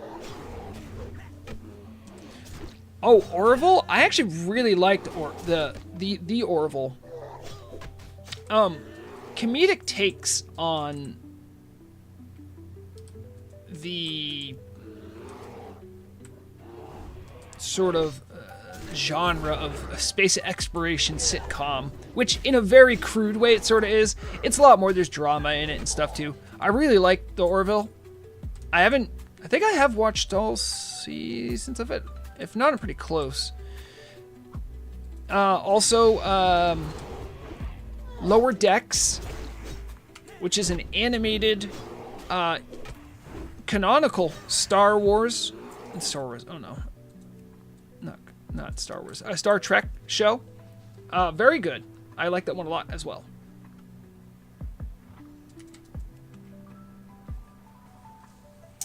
Well, you know, in Westfall, Sylvia, with that, like, that's vanilla content. You know, maybe you can or can't fix this. This is all custom content. And so, you know, the team does care about polishing their custom content. Why wouldn't they? Gildark, I just 500 cigarettes. Speaking of that character, the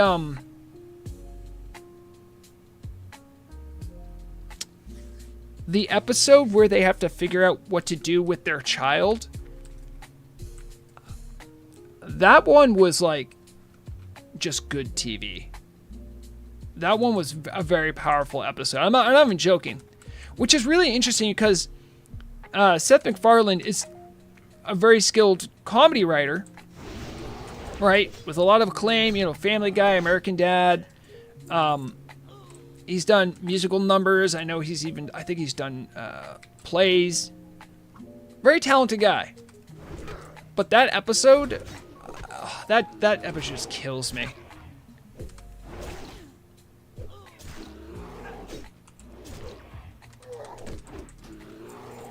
It's also sad because I think Norm Macdonald was voice acting the slime guy they have in the crew, and you know he's passed away, so that's gotta kind of stink.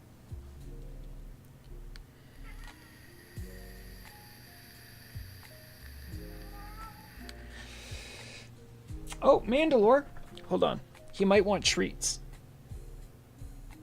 Do I have treats? One second.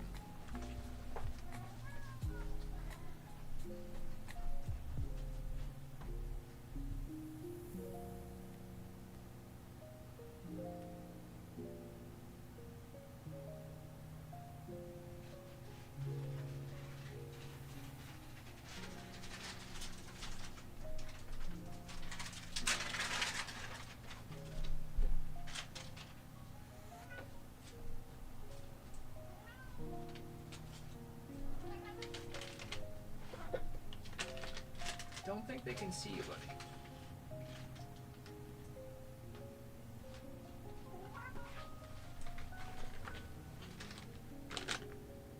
Behold, the cat. I'm not holding him, so he's okay with this. He wants to let everyone know that he's starving and he's never received food in his entire life.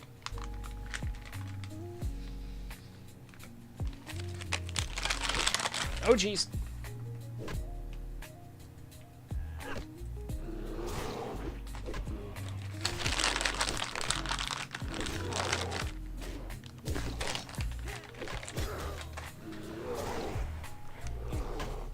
He will probably leave when he realizes he can't get more food out of me.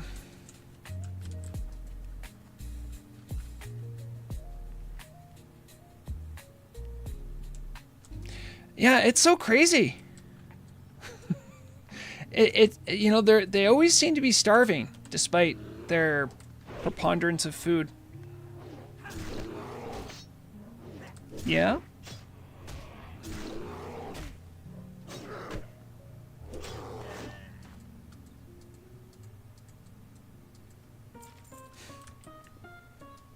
Please do. It wasn't my day to get the cat. I end up loving the cat. It's just sometimes cats get on my nerve. They so transparently act like the solitary murder machines they are, and then they just turn on the cute, and then like, oh well, they're just being cute kitties. I'm like, no, they're serial killers. Mine get the Blue Buffalo version of Temptations, and of course, churu. So much churu. I don't know what churu is, Ren, but I do. Mandalore's dry food is Blue Buffalo. I know that, so that name sounds familiar.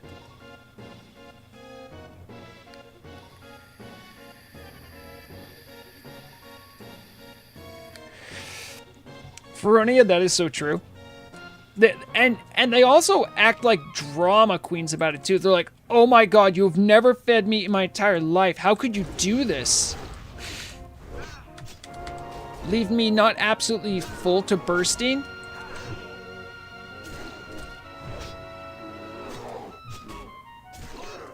My only regret about Bulbasaur is that I don't have a real one. Thank goodness I don't have access to, like, genetic engineering technology. Misha, what are you doing up there? You're a bear. You don't belong on the roof. Get down. All right, thank you.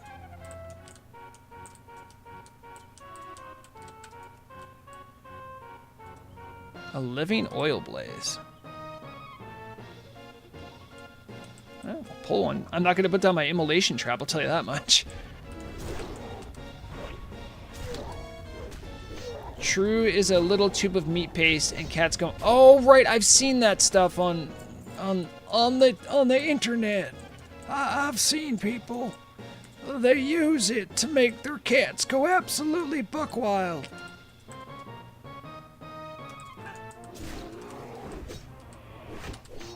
The only thing I don't like about those, I'm gonna sound really crunchy here. It's just strap in.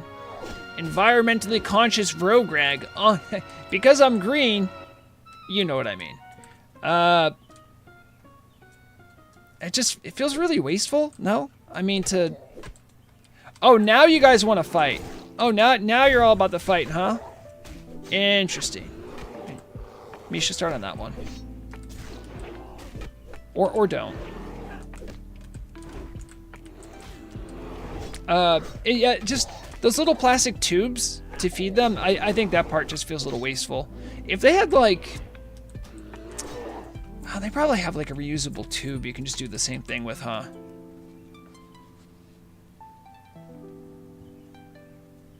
Oh, really? Ren, you would hate to know how I clip Mandalore's nails. Because as established, Mandalore does not like when I hold him. I gotta hold him when we do the nail clipping. I think sometimes this is why he doesn't like me. I have to straddle him and then just use my weight. I don't like sit on him, right? But I make it clear that he's not going to be leaving until I'm done my nail duty. I usually try to calm him down with some food. I like to play with him first too, so he's not as feisty. He's an indoor only cat, so he doesn't have as much stuff to file his nails down on. Like, we have scratching posts and stuff, but it's not enough.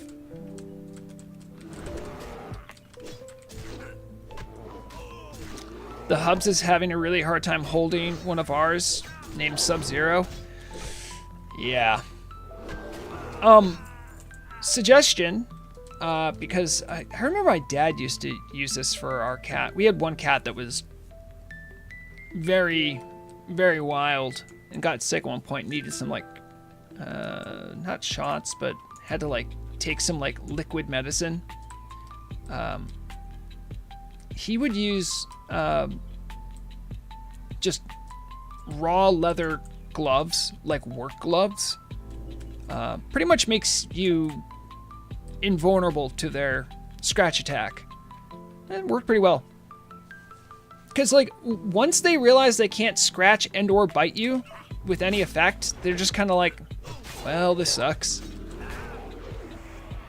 Yep, the wrap technique's good too, but the problem with Mandalore is that he'll flip out the second he realizes there is any amount of holding going on. A lot of cats, you can just kind of hold them. And then they're like, oh, cool, like we doing like a cuddle thing? Or no, Mandalore will flip out. You start like holding him for an amount of time. He's like, what are you trying to do? What's the trick? What's the trap?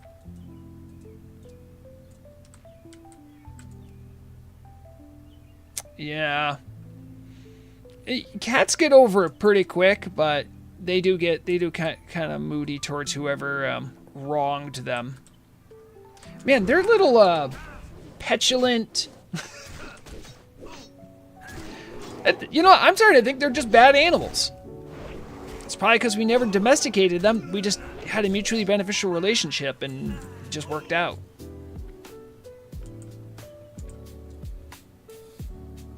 All right, we must got all these spare parts we need.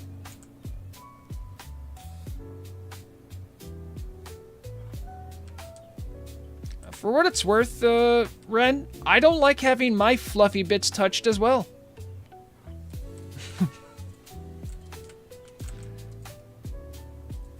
You need to earn their friendship? You can't earn this serial killer's friendship. Look at him. He's dreaming of killing something right now. No, the second I moved, he knocked over the cat tree. Okay. Where are we? We got our last one. All right. Oh, what's this? Oh, a rat among them. Vermintooth's candle. Will you just...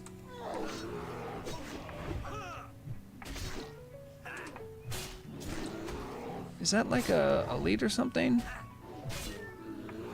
Nope.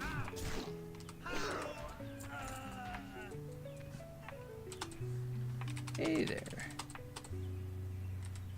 Doing a rat among them?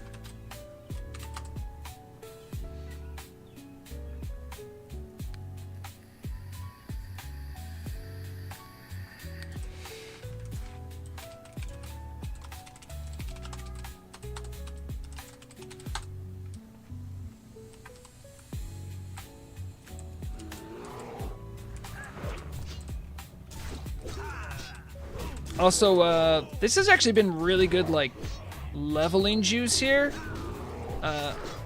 Almost got I got most of a level just from killing this obscene amount of goblins.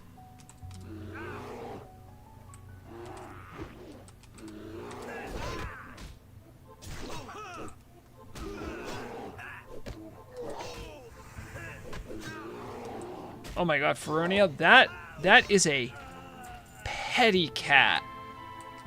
Oh my... And they know they do it too. That's the thing. They know they're doing it. Little terrorist, that's what that is.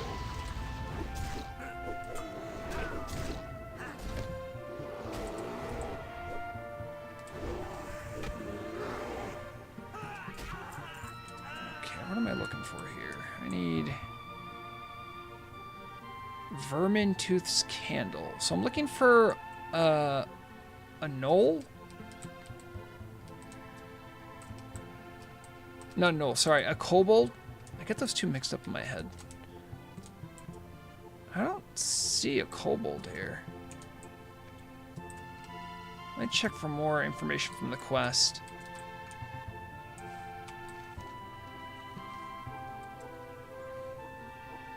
Oh, there he is. Quick, Misha, get him.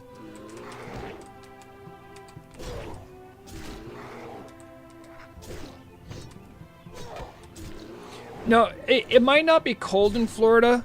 That's true, Feronia. But here's what it is.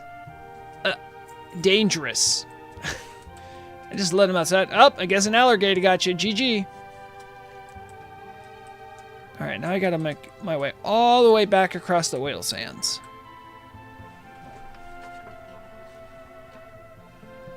I think it's funny. Haxer and I came to the same conclusion. Great minds think alike.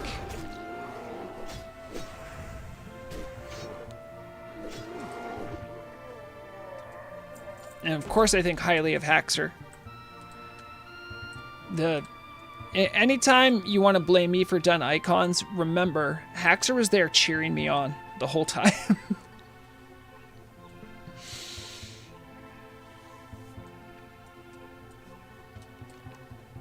Which I still feel like probably like 80% positive impact versus 10% no impact versus 10% negative impact. And that's the kind of impact I want to make. It's slowly positive, but you're not sure if it is.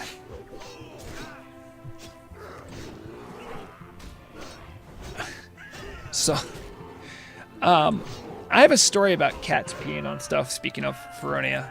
I want you to know that I was younger than I am now when this happened. How much younger, I will not say. But I definitely was old enough to know better. I'll just leave it at that. So, once upon a time, I was still living with my parents. And they had a cat who wasn't thrilled to have me in the house. I changed which rooms I'm living in. And the cat decided to piss on the dirty clothes I had in a pile. I was displeased. Now, in this particular domicile, in the area where I was, there was the cat box was also in the bathroom. One time I was getting up, had to go to the bathroom, and I noticed the cat was in there. Was going to do the same business, did not seem perturbed. And I'm not proud, but I did pee a little on the cat to make a point. Fun fact, the cat never peed on my clothing after that.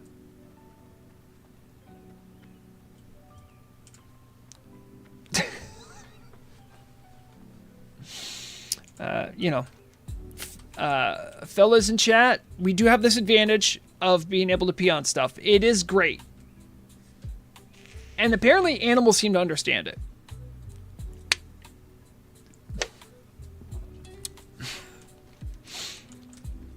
Rexxar, I can't talk too much about my shady past, because if I do too much, you'll know who I am. In real life. And you'll be like, wait, wasn't there that prison break?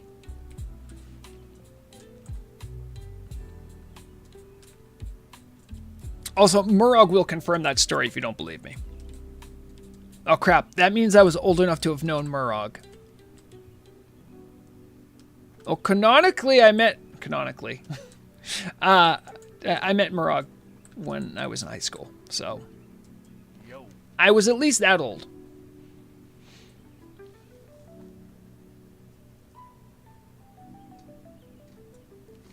Murog, no.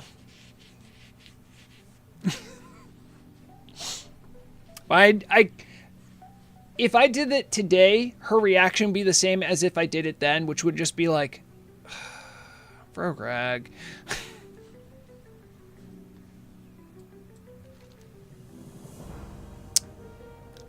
Do you guys want to know the real reason why I did it? It wasn't because I thought peeing on the cat would say like, hey, I can go tit for tat. Cats don't reason that. They don't have a reason for that. They don't care about that. It's because I know that if you get a cat dirty, at their earliest convenience, they will groom themselves.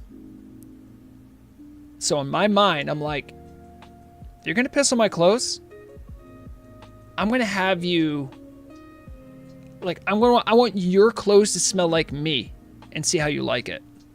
So it wasn't like a tit for tat. I was like, in my head, I'm like, you're gonna have to lick that off.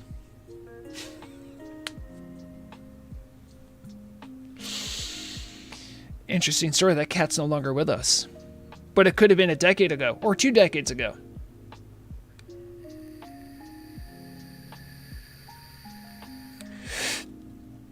That's right, Evan. I must have been. I know my mom was still alive, so I know I wasn't in my... So I had to be early 20s.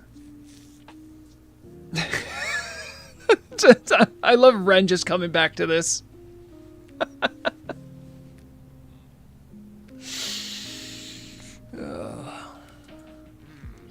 I had a very tough early 20s, we'll say that.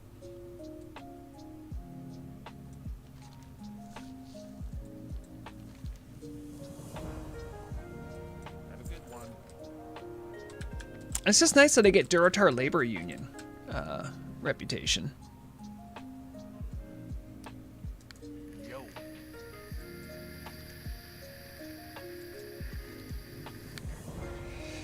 A lot of the follow-up to these quests is not very robust. My normal favorite guild arc. Naked. Oh, I realize it's reversed. Naked, strawberry, palm. Pomegranate, orange, mango. It has a little of a mentally zest. It's my go-to. Be good.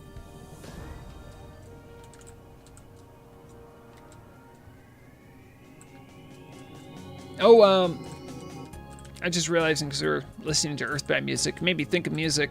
The AI machine I use to make all my backing tracks for stream, they have a new version, and there's not much more to that story, except as a reminder. I don't even say this very often, but if anyone has like a really good idea for a song, or if they donate in some way, shape, or form, I'll whip up a song for you live. But it's got to be a really good idea for me to stop what I'm doing. Guildark, it's easier for me just to have one brand that I just know and trust. It did take me a while. It took me years to find one I like.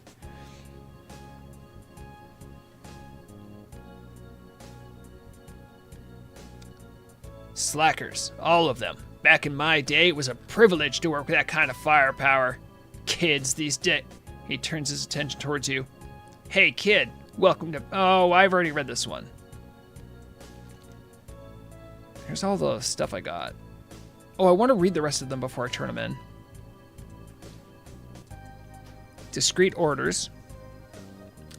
If this notice came into your hands, then you've been selected for a promotion. Obviously, there will be no pay increase, but you're still promoted. You've been promoted to Venture Co.'s very own anti-Powder Town Brigade. When the time comes, you and others will be sent to deal with the idiot Nash and his stupid, stupid brethren that decide to form a workers' union. And respect the rules. Respect the oil master. No slacking. Respect the oil master. No lunch break. Oh, jeez. This is like some sort of... It's kind of cool. It looks like Turtle Wow took the concept of an Amazon warehouse and then just flipped it inside out and then put it in Stone Talon Mountains. I can definitely see, like when you read something or you can watch a piece of media, you're like, oh, like, I kind of know where they got inspired. I feel like they might have actually dug a little bit too deep in the Amazon warehouse well, but it's still good. It's still good.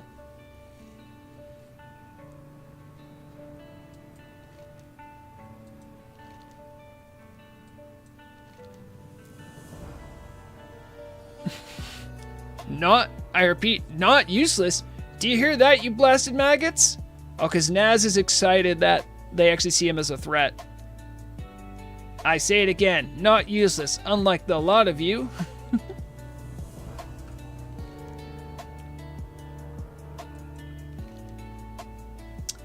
Hoo boy, the Undermine at its finest. I remember those days. There's nothing worse than goblin nature, Kalara.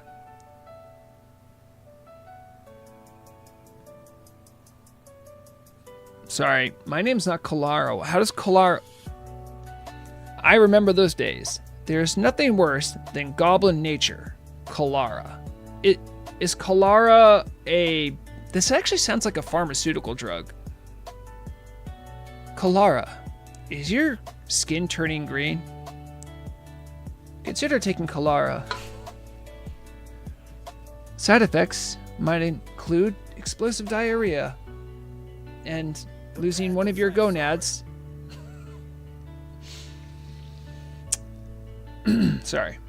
I still don't know what Kalara is. It threw me off. The ones above will always work the other lot to death. And the other lot, they're trying to be the whip bearers rather than being whipped. Nothing worse. Ain't nothing worse. That's... Okay, so who is Kalara? What did I miss? It's gonna bother me. Okay, Kalara. Kalara, tell me your secrets. No. Turtle. Wow. Database. Who is Colara? C-O-L-O. What was Colara? I didn't. It's capitalized, so it needs to be a name. C-O-L-A-R-A.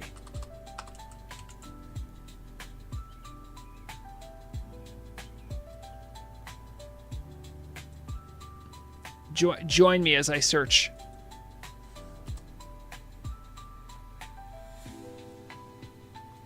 Guys, look how deep it goes. Oh, wait, you can't see it. You can't see it. No, you can see it. You can see it. The rabbit hole goes real. Colara is in Stormwind City. In the trade district, which makes sense. And is involved in some kind of quest.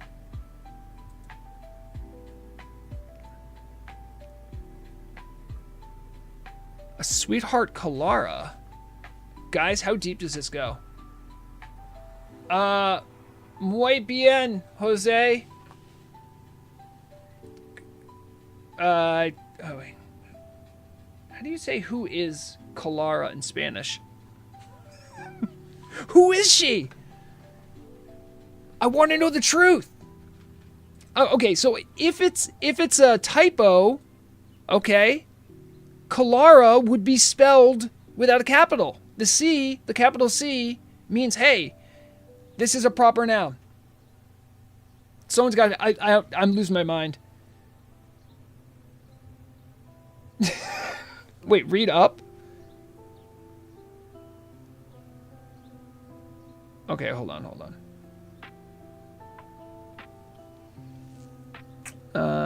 I'm checking chat. I'm seeing fishing. Colara, a goblin spy confirmed. Okay, that's probably not it. There's Colara Dean, a breadcrumb quest. Okay, so you know. Right, okay, but here's the thing. Why is Colara's name appearing in this Powdertown quest?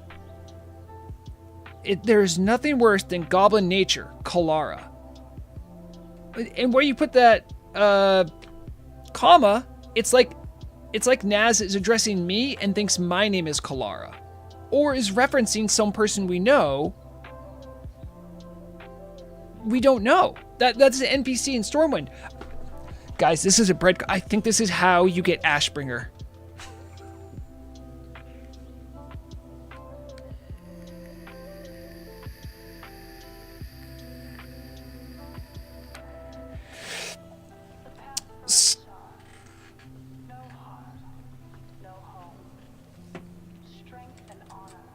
I'm screen capping this. I'm getting to the bottom of this later. I can't hold up the... I mean, I can hold up screen if I want to, but I am going to put a pin in this. The best part is probably... I'm going to look at this and have no idea what I was freaking out about. All right, I'm going to finish reading this. This is why the Union is a much better deal. Most of us live equally, more or less. The goblin nature applies here too, but in different ways and measures. Anyway, I got a plan. I need you to do what you do best. Go out there, kill stuff, and bring the stuff back for money. Easy, easy. Bring 5 electric scales back to Naz. All right. Okay, I'm down. Hello, Tyler Reynolds, who asks, what would you suggest to play overall? I'm mostly into PvPing and a little bit of raiding. So I think, that's a rather open-ended question. What's the best way? I would ask you, could you describe what you find enjoyable in PvP and in raiding? And maybe I could better answer your question. You also said you're new to Classic WoW, so I'm already sort of coloring out a couple of the classes as they're a bit more complex. It's not like you can't learn it. Most of them aren't that hard to learn, but I feel like some of the learning curves can be tougher in late game. Also, welcome. This isn't classic WoW. This is better. But I know what you mean.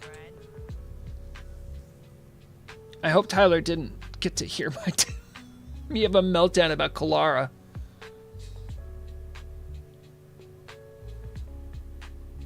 Alright. Potential customer.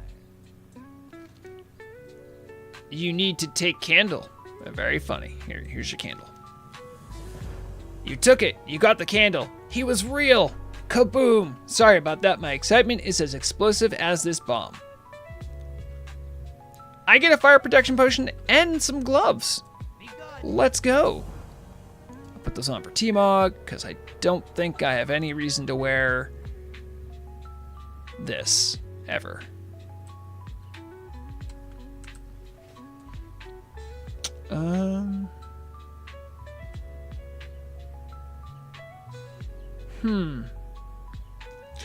Ren, you might be onto something. But okay, so if that was true, Ren,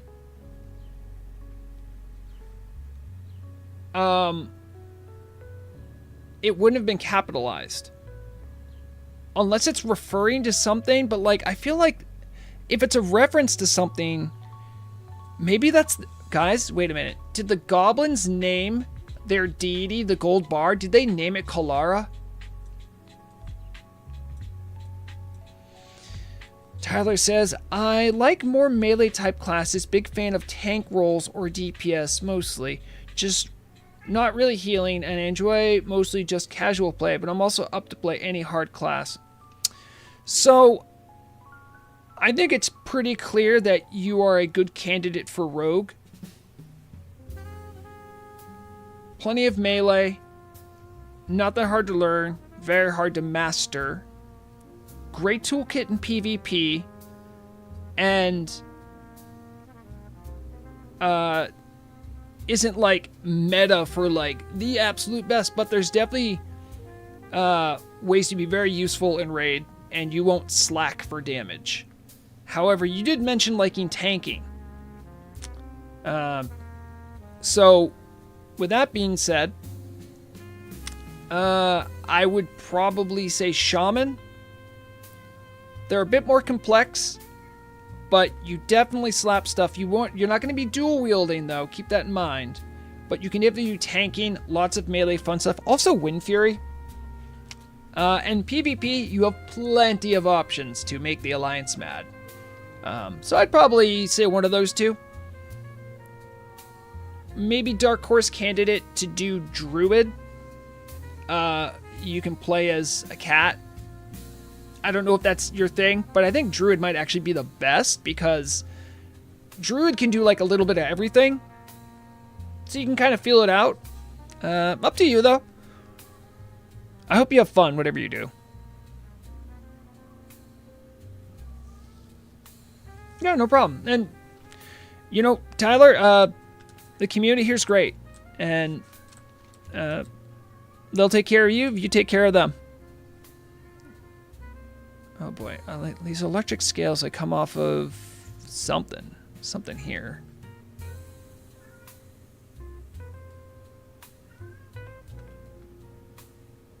Do you think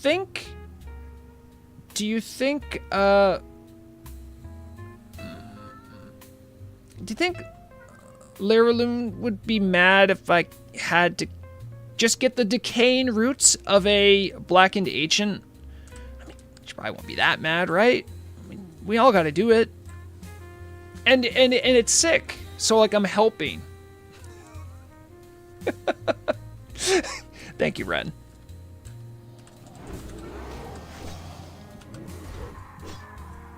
Oh hey, you want another tasty cat treat?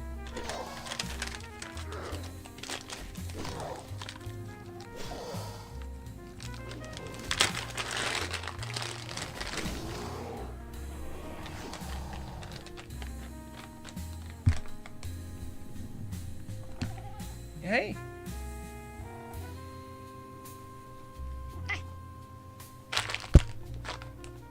Oh, yep, very feisty. There you go. That treat. I still try to hold him. Just for him to slowly, over time, get more acclimated to me doing it. Oh, okay. All right, we're good then. We're good then, Ren.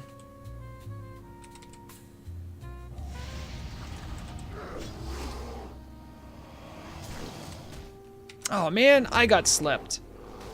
I remember doing this last time, being kind of amazed at how long the sleep is on this.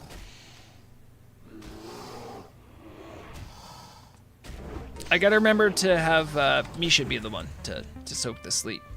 She deserves a break. Now, he just said get scales. I don't quite understand how this factors in.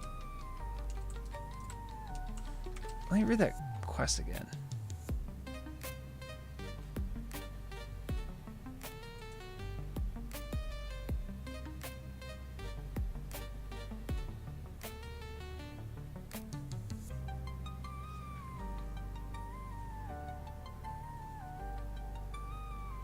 So this entire quest doesn't actually tell you how to get electric scales. Like, you can read the description. Talks about undermine. Talks about the righteousness of the cause of the Union. And then it starts here. Anyway, I got a plan. I need you to do what you do best. Go out there, kill stuff, and bring the stuff back for money. Okay, I'm on board. Doesn't say what to kill. If it wasn't for this top part, I wouldn't know I'm looking for an electric scale.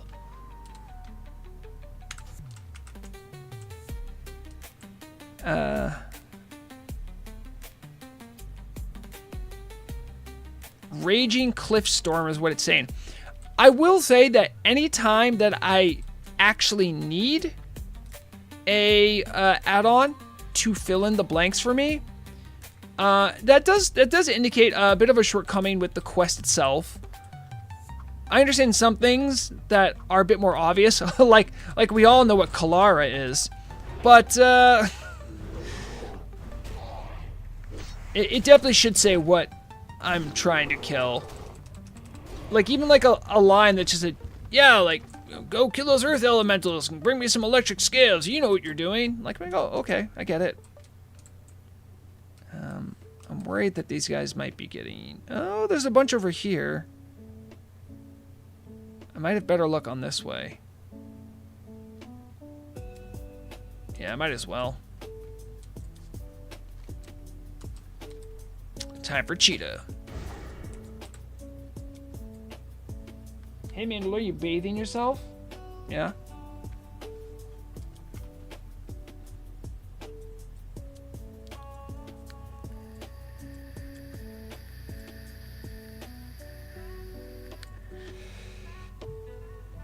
I'm glad moving the camera around and the monitors wasn't too disruptive to stream.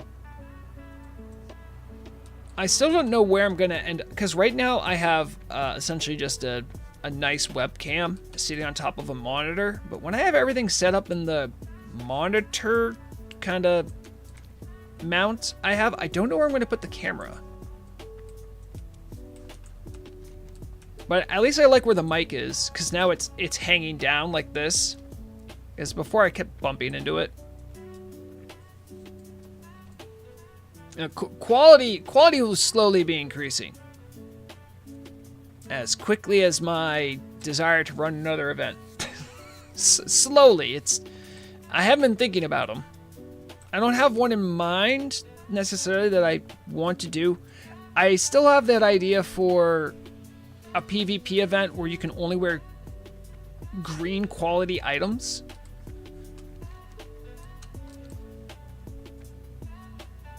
I don't know if that would just be patently unfair, or to certain classes or something, or if it's just not.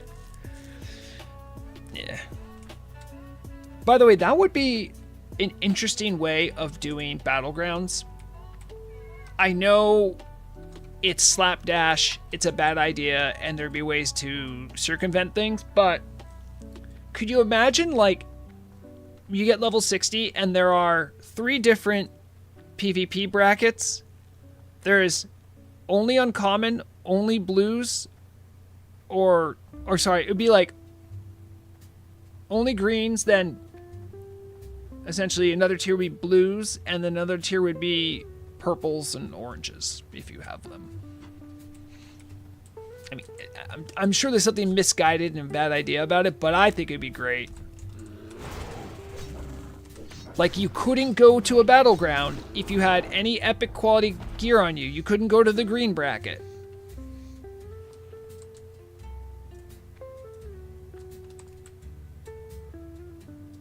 Well, yeah, but Ren, that's a problem for the epics to deal with. If you want what we would call better parity in battlegrounds, right? And you want things just to be competitive, then just get a green set. Just go raid with a green, not raid, go do a battleground with a green set. Easy. They're not that expensive. You can show up and someone might have better gear than you, but it's going to be marginal at best. And you can actually see the game the way it was designed to be played, which is slow and boring. No one wants to admit that, so we'll just make a green bracket. And everyone will see the truth for themselves and then act like they never felt that way before. Could you imagine how long Alterac Valley would take if you could only wear uncommon gear?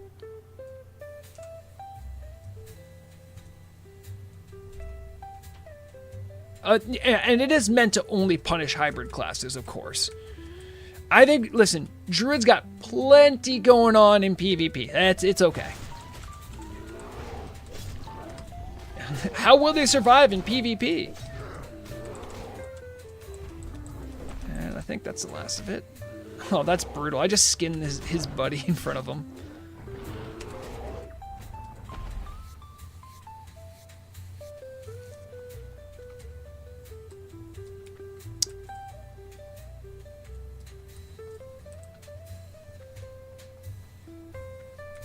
So, Evan, what do you think? Let's put blues to the side now, right? What do you think the potential pitfalls of having a green-only PvP competition would be?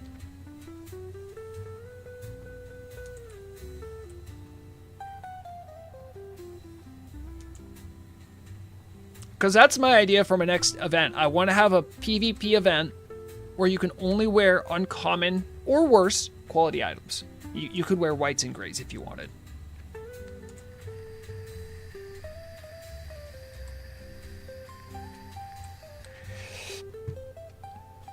I think the strongest green items there are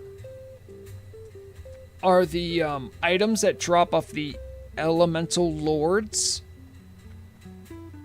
I think those pound per pound are those. Some of those items are like pre-raid bis for certain classes. So I'm trying to think of that. But yeah.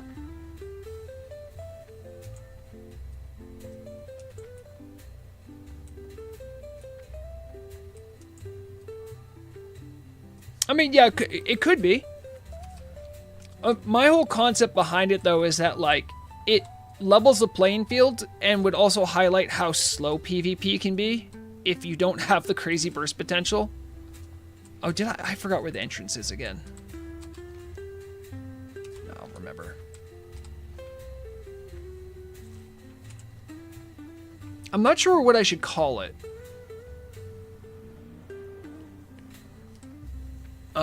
Oh wait, easy.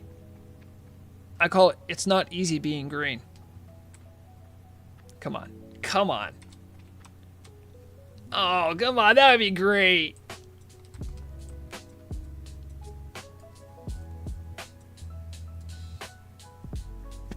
Right, but Evan, think about that. We're talking very, very...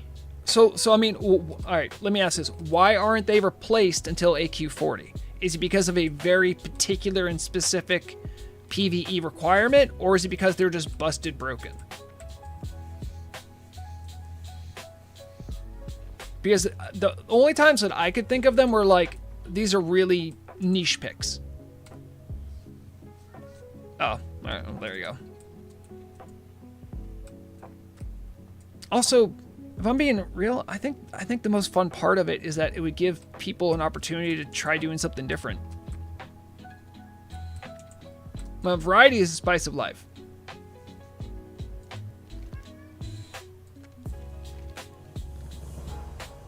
Great job, kid. You deliver yet again. Now tell me who Kalara is, you evil goblin. Tell me. I'm just going to do a /target. Is there a Kalara around here? No. No. The mystery continues.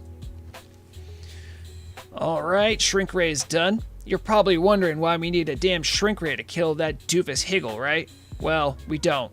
Call this a pet project of mine. You're gonna go back into those fields, find the B-33 shedder, and beat it around a couple of times. Once the pilot is dead, it should automatically begin shrinking. Just pick it up. Do not damage it. Just want to make it clear, after you beat it up real good, you'll use the shrink ray, pocket it up, and come back to me. While you cause this commotion, I have a friend of mine finding the location of their boss. Okay, I've got to steal a shredder and bring it back. This actually sounds like that sounds like there's a lot of scripting involved in this quest.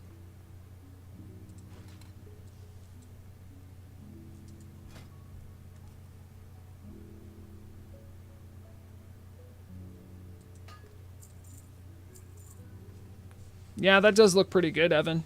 Although I will say this, if it doesn't got stamina, then you're putting yourself in danger in PvP, friendo.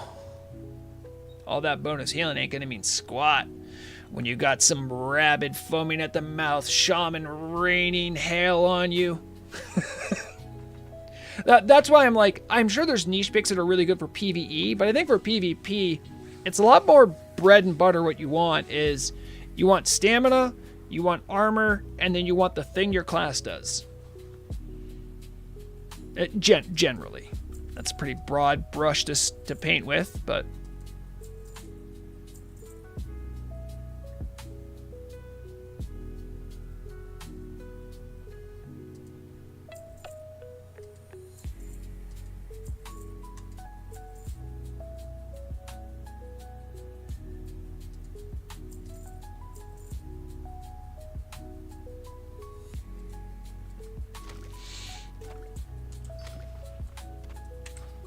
I wonder what I could do to change up the vibe. I really like having events in Gurubashi, the Gurubashi arena.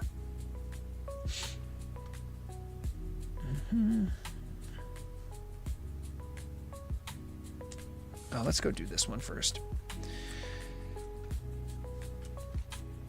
Now, last time I did a PvP event, I did a thing where I split all the classes, so I would have a competition within each class to see who was the winner, and then at the end there would be a big fight with the best representatives from each class.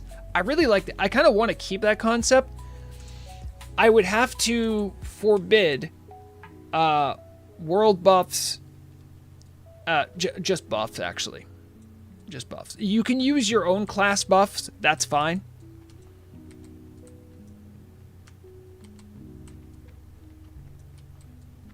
I could maybe see a world where I limit it to you can get buffs from your own, just like general buffs like stamina and spirit. But even then, I think it would just be safer to be like, nope, no buffs, only the buffs that your class brings, and that's it. We take it to the danger room, only to find out that rogues are still the best. No surprise.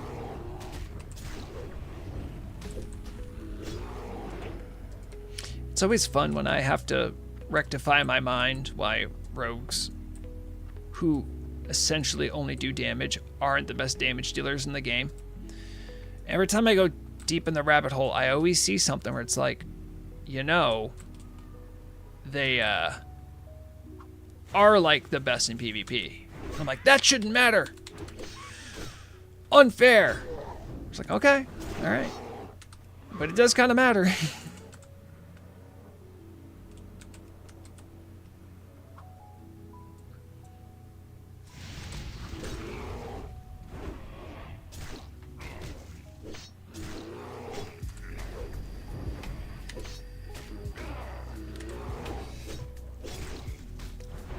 How am I gonna bring up Kalara to the team? Are they gonna understand? Will they think I'm memeing, or will they know that I'm dead serious on finding about the truth about Kalara?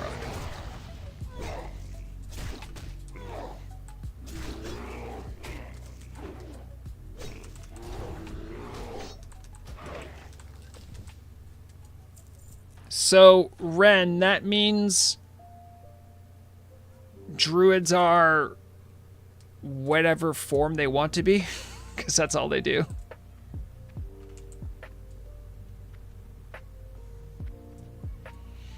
Which is funny, because you are very much a druid's druid in some way.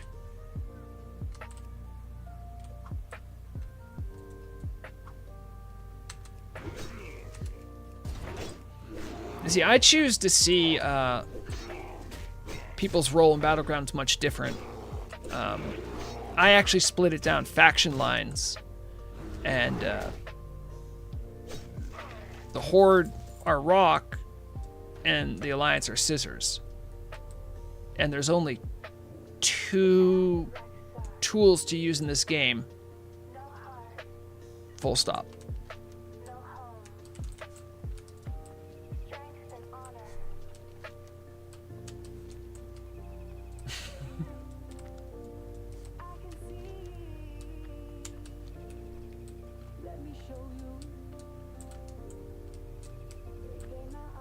I didn't check this AI song. What the heck?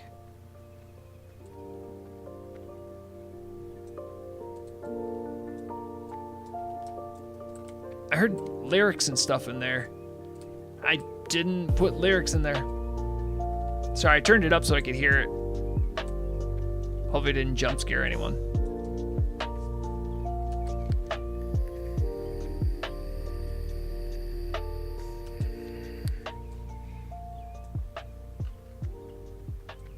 Okay, it's just back to normal. I'll have to check that song later. I heard some of the lyrics at Strength and Honor. I'm like, how did it know?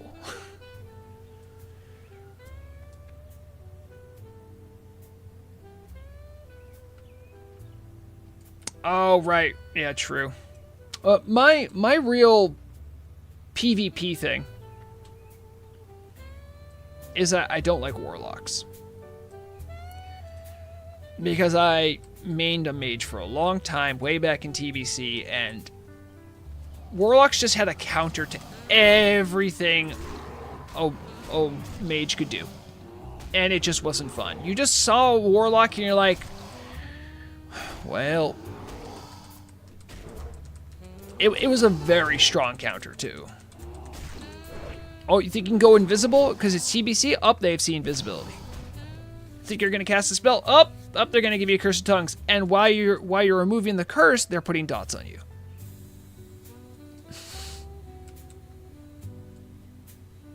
You try to surprise them because you have a water elemental pet, and they're like, I know all about pets. And it's like, then they banish it. Did you know they could banish your pet? Guess how I found out? It was like insulting because it's like a 30-second long summon.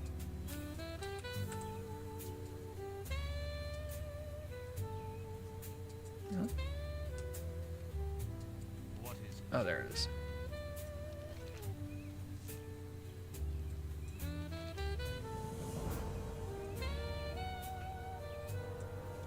Okay, I got him. Oh, right, this guy was separate. He wanted the roots for some kind of a potion. No follow-up to that quest. Kind of surprised because there's one thing I know about the Forsaken. They love these long over... this entire time I've had Cheetah on while I was fighting stuff. Interesting.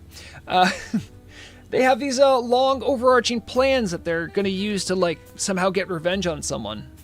That guy just wanted some roots. That was the end of the story. By the way, anytime someone from the community or the team hears me whining about lack of Horde content, let me just show you something.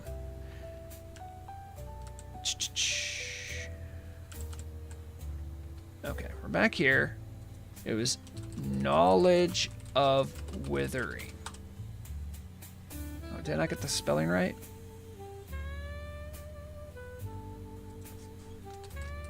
No. Maybe I spelled knowledge wrong. Blech. D. On. Okay. This guy tells you he's from Dalaran.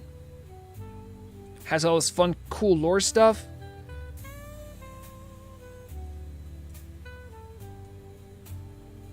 I have traveled all this way to continue my studies. More specifically, in Decay. The local ancients in the Charred Vale have become withered and tortured. Bring me one of their decaying roots. It shall prove useful. And then look at the follow-up. Ends. Well, I mean, we saw, yeah, right here. These will do perfectly. You spend all this time developing this cool backstory for this guy. His name's Artemis. He traveled a long way. He's kind of surprised he's in Powder Town too. Okay, this is kind of a cool take on a Forsaken. You don't see too many of them over here. He even says that he's crazy. He talks about his background in Dalaran. Okay, I got kind of a colorful character going on, and then you end with, this will do perfectly. You have my appreciation. This will be useful. It's like a wet fart. You couldn't do anything else with this. Yeah, listen, just get like. I'm not crazy, right? Like that. That's just kind of like a build up to nothing. Ren, Ren, when I fully wrap my mind around that, I'll talk about it more. I have to go through and actually read it.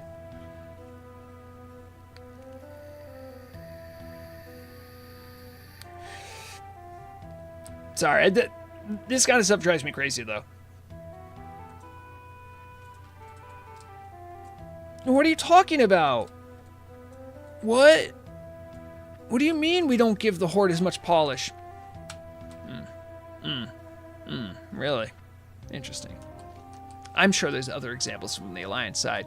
You know why? Because they have more quests, so they have more chances to swing and miss. Which means it hurts more when the Horde has a swing and a miss because we have less quests.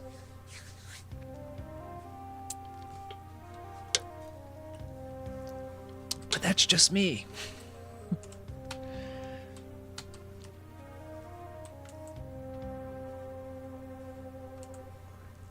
To be fair, if it were polish you were after, why are you playing Horde? Because I like it more.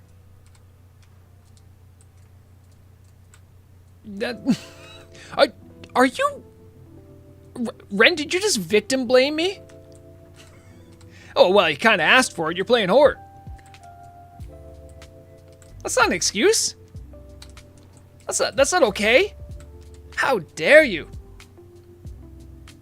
There's a quest item I forgot that I have here. Nope. He gave me an item. He gave me an item that I need to use. I'm pretty sure. Maybe he didn't, and I'm gaslighting myself?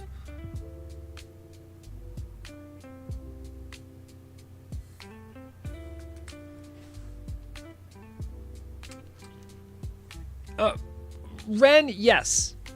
The charm is in the rough living, not the lack of characters, storylines, plots. It's the open-endedness, right? It's all the room you have for storytelling. You don't have everything, like every single NPC here is named and like their date of birth is decided. It's like, no, it's a lot more fluid.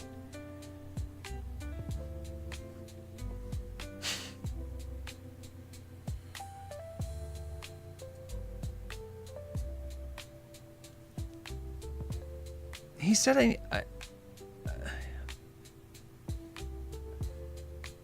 find the shredder and beat it up. Okay. Hold on. I'm gonna get... Okay.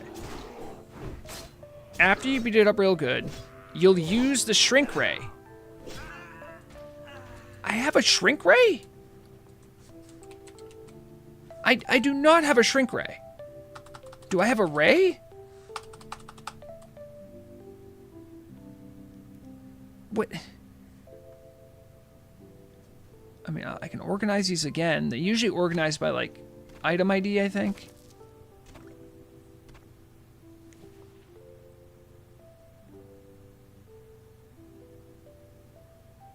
Okay, that's not it. Enchanted resonite crystal is not going to help. Yeah, I don't have a shrink ray. And I don't know why the quest would say to use a shrink ray when I don't have one. It was a pun? Oh, right. Sorry, I know what you're saying. That was from the earlier comment.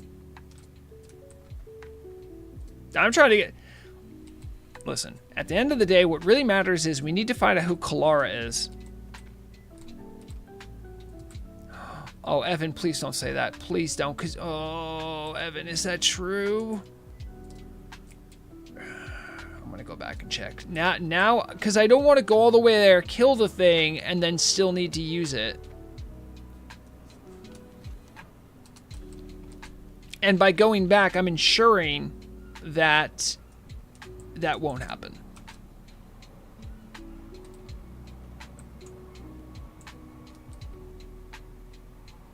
Okay, now Fish is sending me back saying, no, just loot them.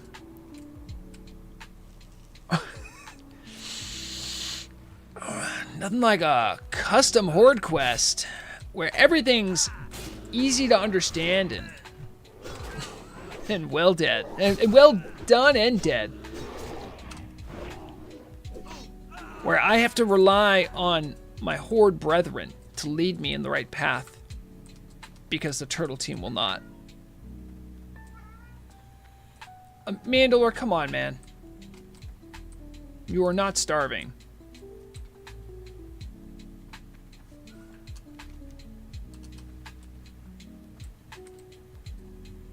Yeah, I know, Ren.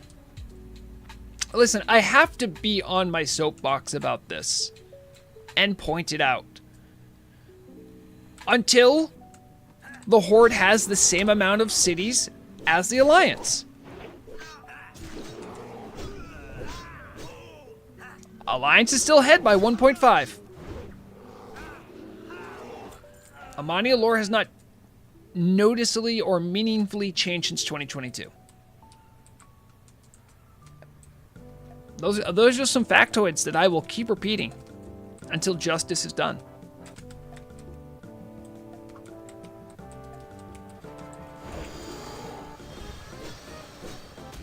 Yeah.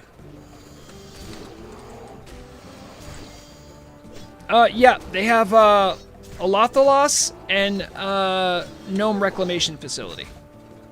Gnomer Reclamation Facility, which is a pretty small city, so I'm giving them a 0.5. Also, they're smaller, and it's a joke, but...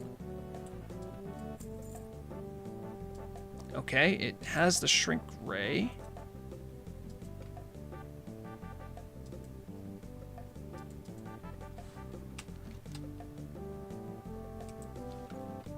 Oh, so he drops a miniaturized... Okay, I'm just gonna walk back, pretend none of this happened.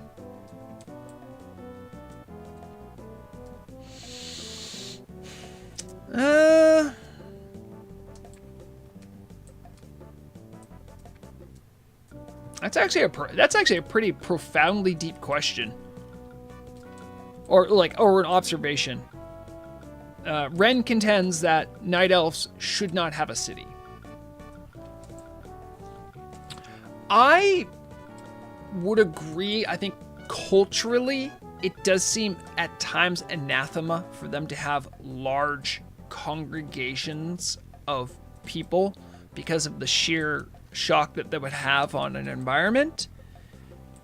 The only thing I would push back on is I could see there being a more permanent residence at holy sites for Night Elves, because I do believe they have a good, strong cult going on for Elune, and nothing says cult like a big old cathedral or some kind of holy shrine. And when you have those kind of stationary kind of places of worship, I think that's when you can get things like a town or a settlement.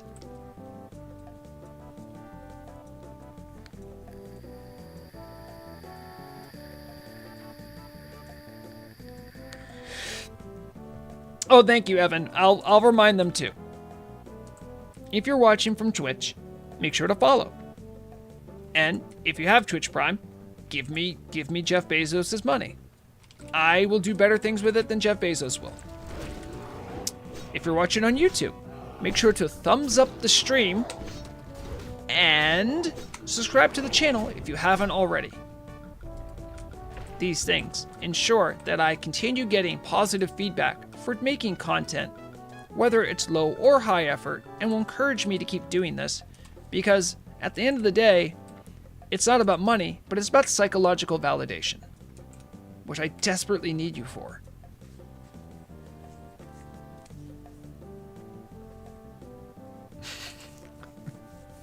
Sorry, Ren, I'm having trouble taking you seriously when you say chaps my hooves. I know what you mean. Hoofs don't get chapped. They get scraped.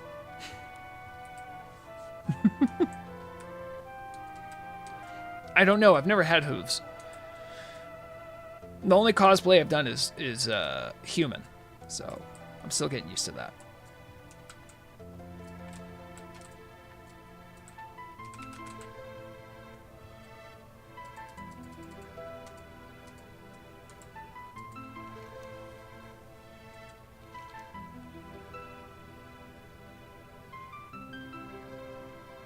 Sorry. His middle quest text is, remember this, it won't stay shrunk for a long time, so hurry it up. There's no timer on this. Why even have this? Why even say that? Quick, take it out and place it on the ground. Nash grins. Finally, got my own shredder. So, a 6 agility pants, which is the... Ooh, wait a minute, hold on. These have the same amount of agility, and they have attack power? Hey, now we're talking. Yes, sir.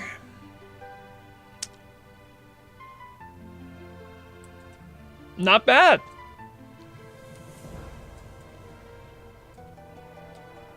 I want to see what they look like, these pants. Home.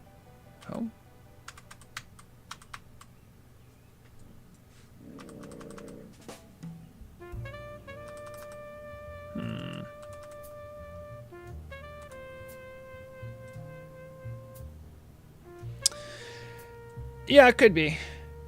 Looks like these are the ones I was wearing. They look like they are brown pants. Any more to them? Take out the boots. I kind of like the treatment on the knees. It's kind of cool. Well, they're going to be my pants for a little bit. And we have a medium armor kit to slap right on there.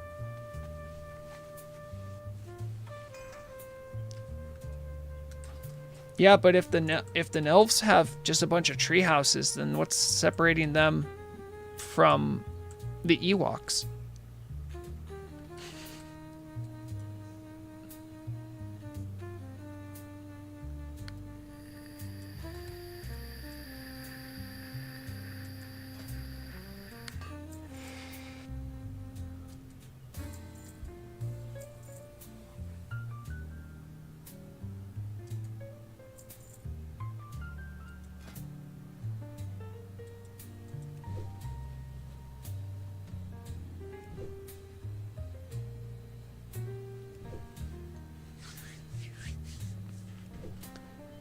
Well, you're right, Evan.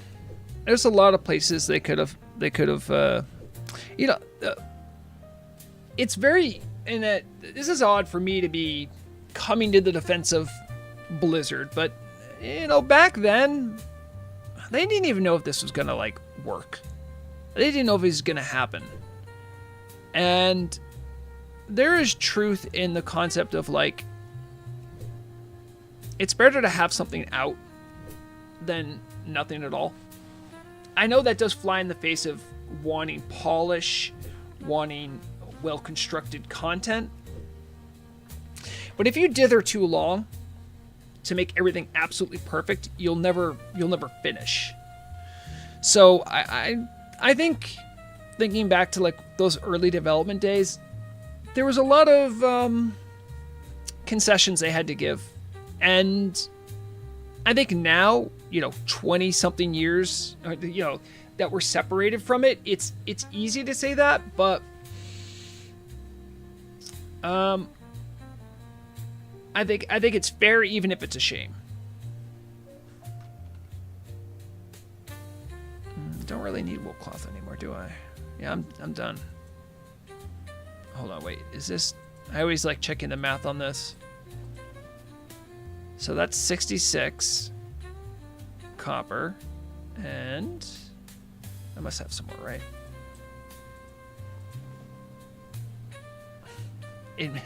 It makes it worth less if I make them into bandages. I guess I send them to a... Ooh, you know what? Maybe I could turn it into one of those... How many do you need for one of those reputation vendors? You know the ones you always see in town? They're like, a donation of wool. Is it a lot? I don't think it is.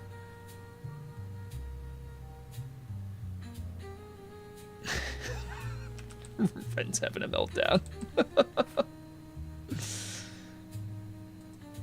Hold on. Donation of wool. Whatever. You need 60. Ay caramba. I could probably come up with that, but... I mean, I already have, for it. I'm gonna... I can send the linen off too. Oh, right. Of course, it's... Here, let me just finish developing for you, Turtle Team. I'm just gonna finish it. There you go. Now you have a mailbox. I did that.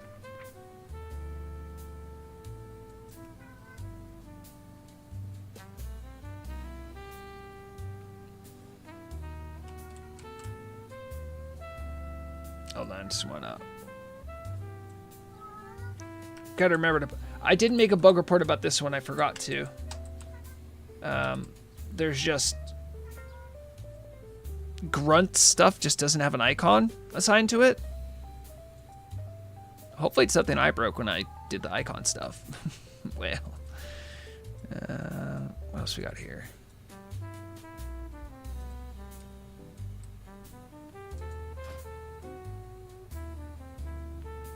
Oh, wait. I brought this out so I could send stuff. There you go. Take this linen.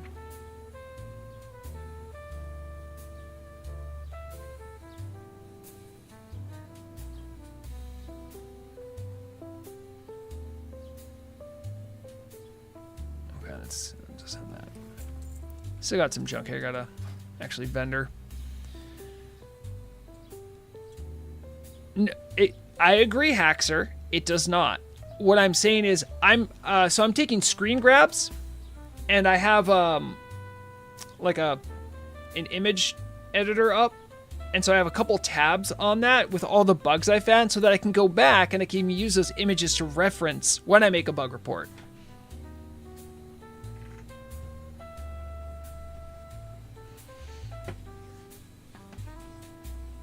Hello, hi monk. Hope you're having a good whatever time of day it is for you.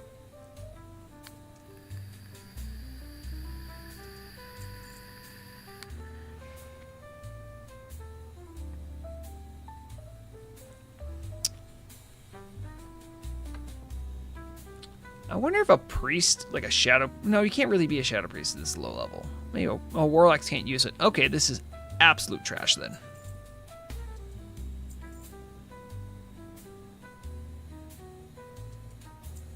Just trying to open up some bag space here.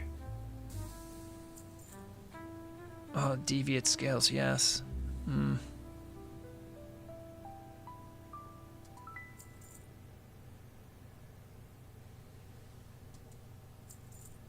still feel like I can cook stuff with those. I know I can with Thunder Lizard Tails, but don't need those. Okay.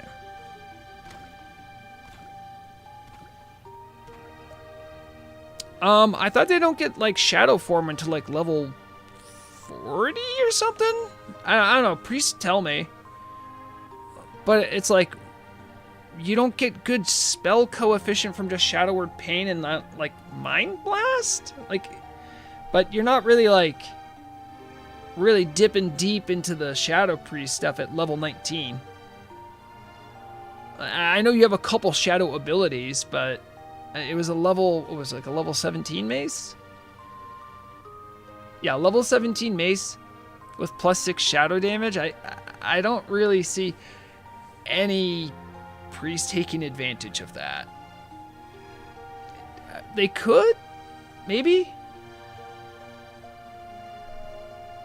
No, it's 6. It's 6 run.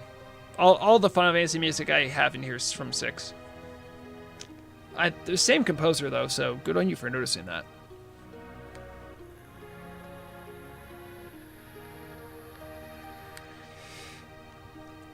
I mean, in America it was Final Fantasy 3 because I don't know, localization's hard.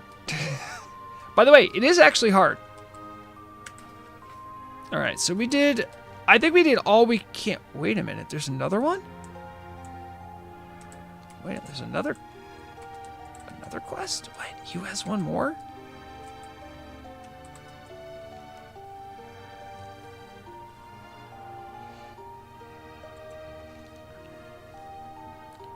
Right.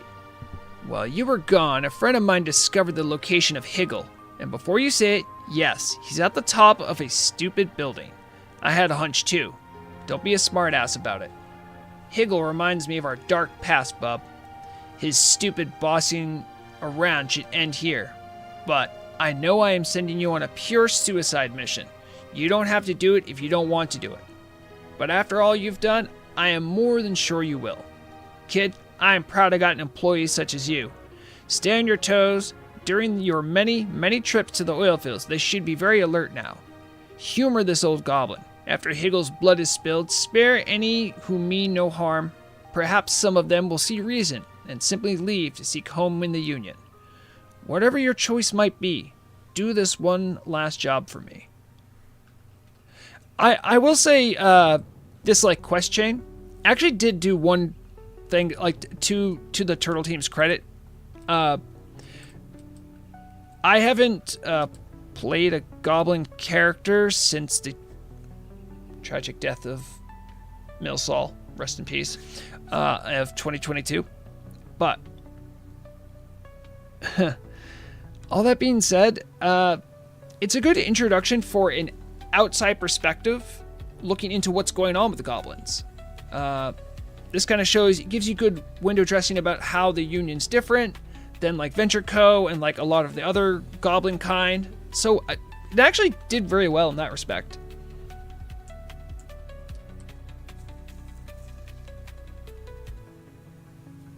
And yes, the Donkey Kong soundtrack, Donkey Kong Country specifically, is really good.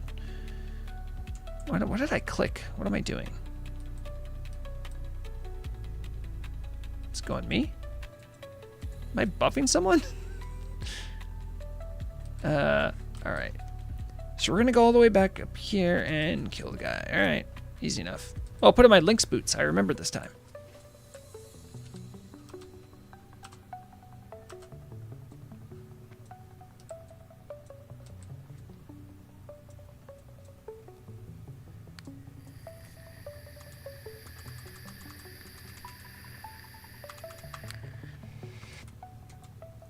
People forget, but home and end have automatic points that your camera can go to. The cinema orc in me loves it.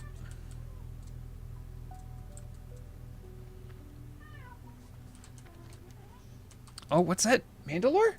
Did I hear a cat? Hop up. Hop up. Maybe you'll get a treat. Yeah, you could. Anything's possible.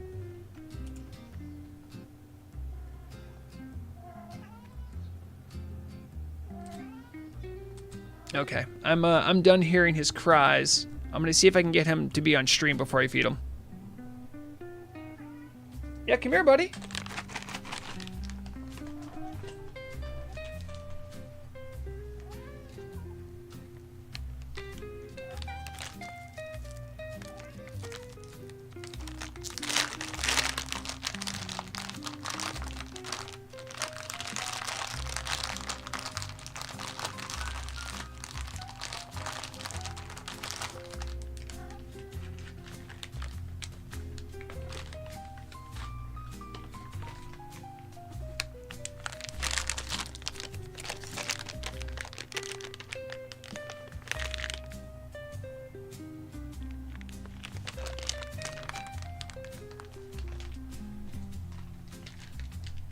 Come on.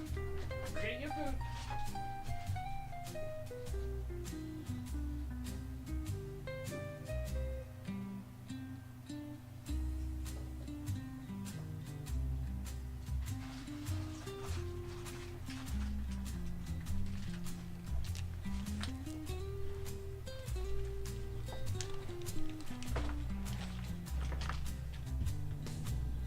Okay.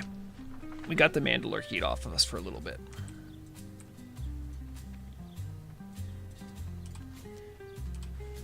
So I would say overall, Powder Town, pretty good. I like it. It uses a lot of this open space that otherwise is kind of useless. I think, like a lot of the newer zones the team has made, I feel like more could be done.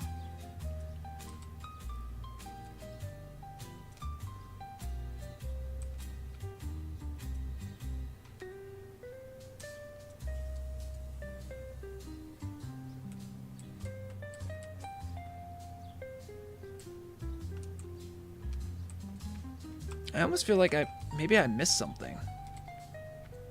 As I don't think I had a quest. Maybe Alliance might have a quest or something to do with the fire elementals here. The fire elementals just kind of stick out to me.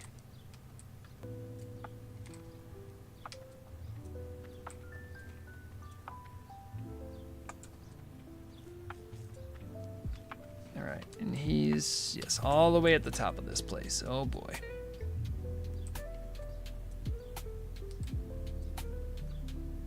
Oh, and I think, yeah, that's the path that takes you down into the water.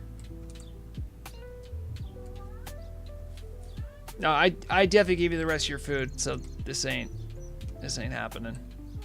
I'm sorry. They'll just have to hear your tortured, sad meowing.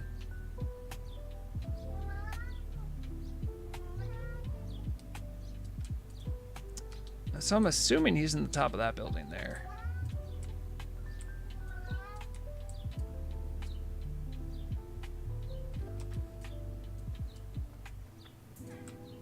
Okay. Yep. He's up there somewhere. Alright, I'm gonna get back on my normal boots. Get Aspect of the Wolf on. And actually try.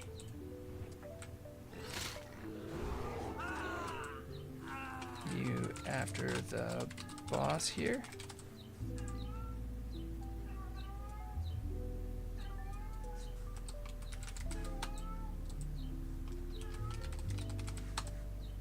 Oh, it's Rexxar, who is my level. We're gonna mess up the place.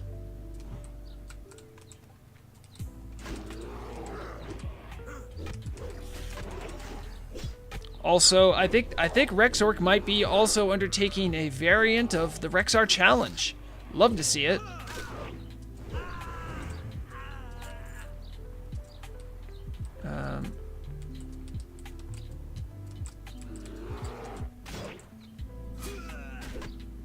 This isn't the top. There must be another ramp I didn't see.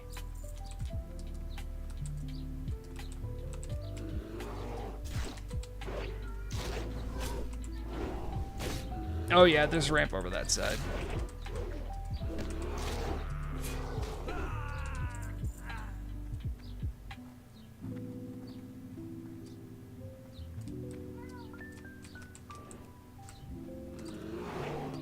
Oh, it can't be. Look at them using ranged abilities. How could they?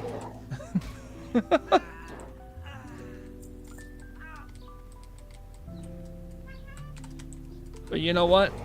We're not going to place value judgments. Because everyone can see Rexxar different ways. Some people see an orc, some people see an ogre. Some people think a blood-crazed maniac. Other people see a gentle lover of nature. Rexxar is a reflection of all of us. Oop, I just did the wrong ability there. I need mana. It's because I'm trying to show off to the other hunter to show them that I'm good.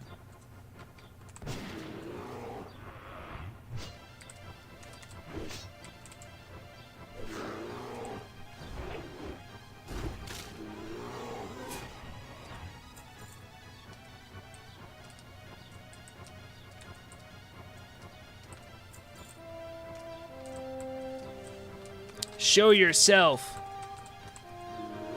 Yeah, that's what I thought. I'll even pop my racial.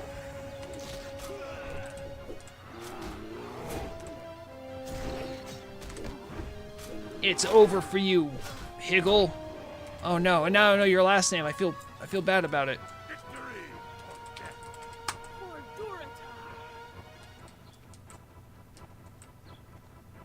Misha, if I jump off, you're gonna find your way.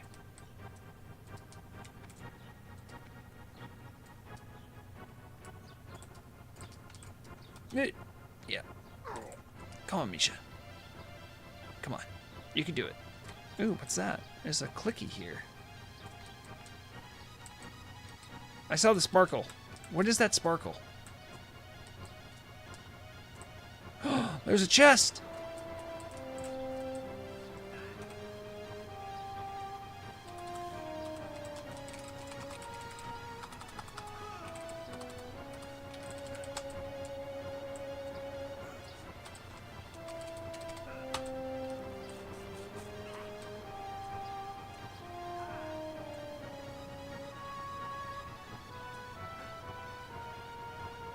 Good job, Rexxor.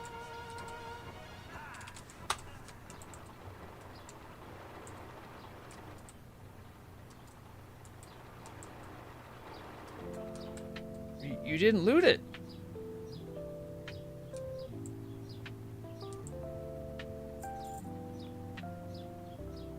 I mean, if you're not gonna, I mean, I'll take a peek. I'm not gonna loot it, but I'll take a peek.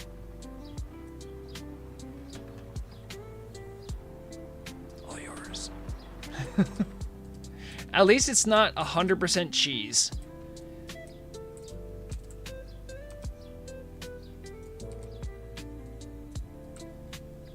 Easy. Oh, jeez. I did not come this way.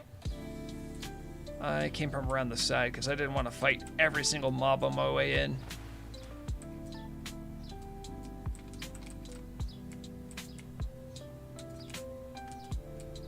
You know what? Maybe I should fight every... You know what? Yeah.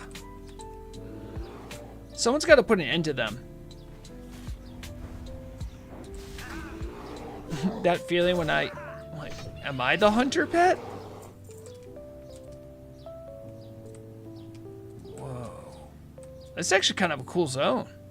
I'm kind of glad I decided to walk through more mobs to see this.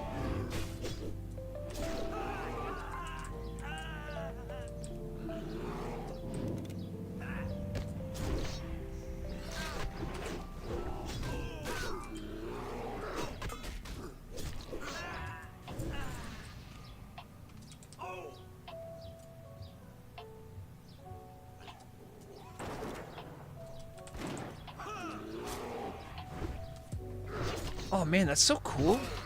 Running while shooting. What's that like?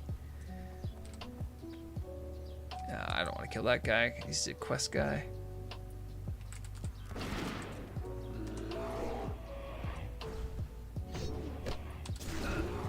Oh, I got 2 hits with my what's it called? Carve. Yeah.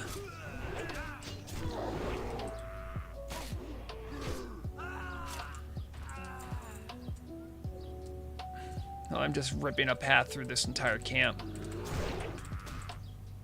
Ooh, Misha with a 108 crit. Let's go.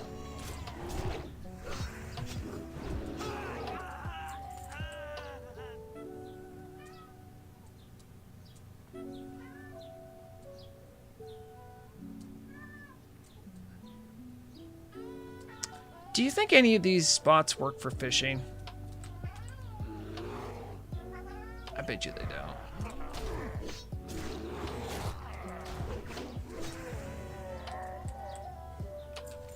It's a real shame they should.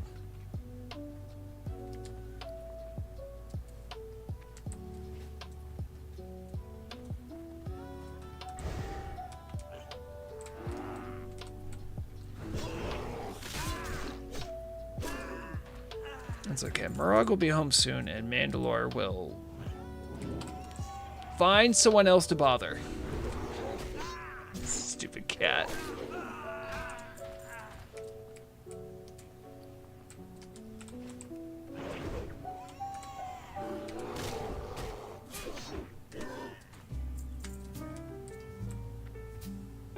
Oh, I thought that was a mob.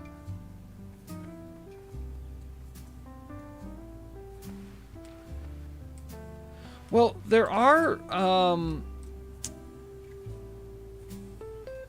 in this same zone, there is an area in the Venture Cove where there are really good fishing pools that are like oily. I think it's just like an oily fishing school or something like that. They actually have better than normal fishing loot for that level. So at least there is canonical vanilla oily fishing spots. Also, you know, to be a fish in Azeroth, you gotta be rugged.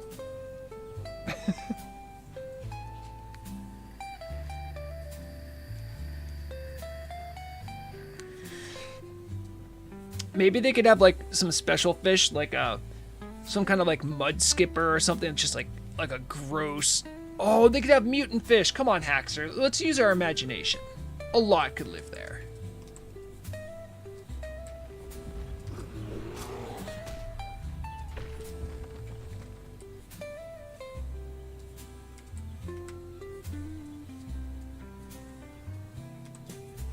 Oh.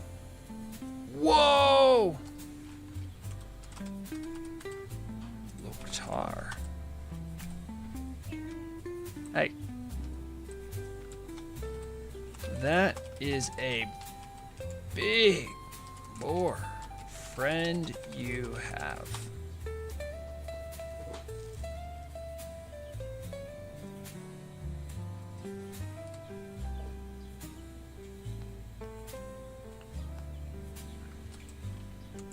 A prize pig if I ever seen one.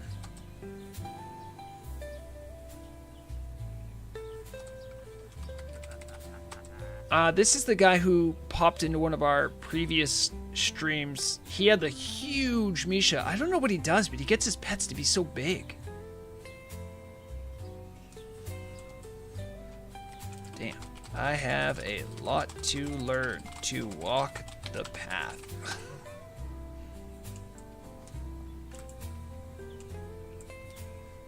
I don't know, Ren. I genuinely do not know. He is the Forest Master. That is actually his character's name. I don't know. I'm at such a loss because I know so little about hunters. I'm just willing to say a GM did it. I don't know. Also, he had a bear the same size too. So whatever he's done, he's been able to replicate it. I hope that at the end of this, Forest Master tells me a secret so that I can also have Big Bear. Forest Master, imagine. Or you can let the mystery hang, because it's probably better that way. Alright.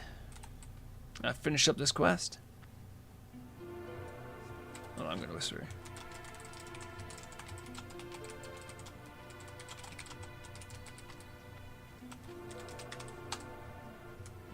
Alright, so. Finishing up this quest. Goblin on Goblin. I wonder if this is also our nature Rexxanna. Astounding work. And like, oh, you get a bunch of Duratar labor reputation. I got. Wow, I'm almost friendly with them. It's kind of crazy. By the way, I thanked Forest Master, and Forest Master sent back a, "That's my work to help young hunters." Thank you, Forest Master. All right, so Mura came back home, which means it's time for me to turn into a pumpkin or something. But I have to get to a spot where I can maybe get a tent going. I can maybe not worry about it. I'm trying to think, where could I even go at this point? Closest flight point is Sunwreck Retreat, and I go back to Orgrimmar. Yeah. So we'll go back to Orgrimmar, and then we'll call it quits there. That's my plan, and I'm sticking to it.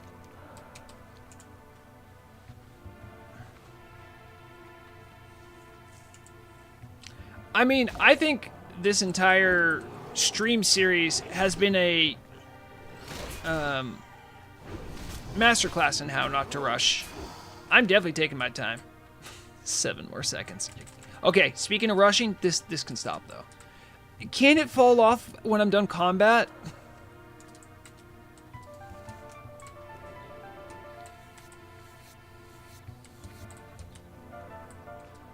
I know I do. I know I do. I realized it too late.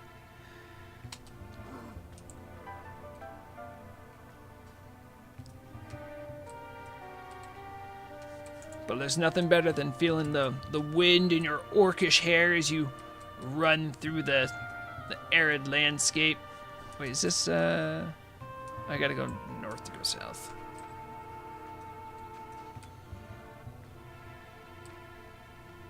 Do I have, I know I have tracking on. Let's track beasts.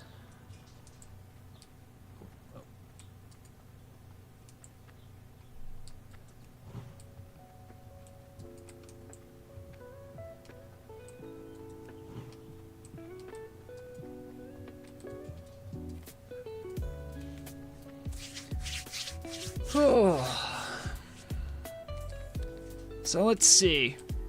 For the rest of the week, oh, I should probably take this time to remind all of you, if you are interested in listening to the last part in the pummel I recorded with Nixium, even though I don't like it because I used the wrong mic, it was still a really good episode.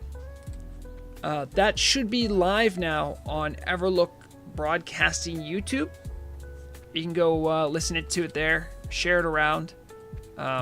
Nixium's fantastic, and we've had good conversations. The reason to bring that up is because this Friday I'll be recording the next episode. I've been Cream, the way I've been doing it is I kind of vibe out how much time I'm gonna have, and when I go to do a dungeon, I probably want that just to be the main goal of that stream. So I've only done one dungeon so far. I've done 2, because I've done a Wailing Caverns and I've done a Shadowfang Keep. But I'm not dungeon grinding, so to say. Primarily questing.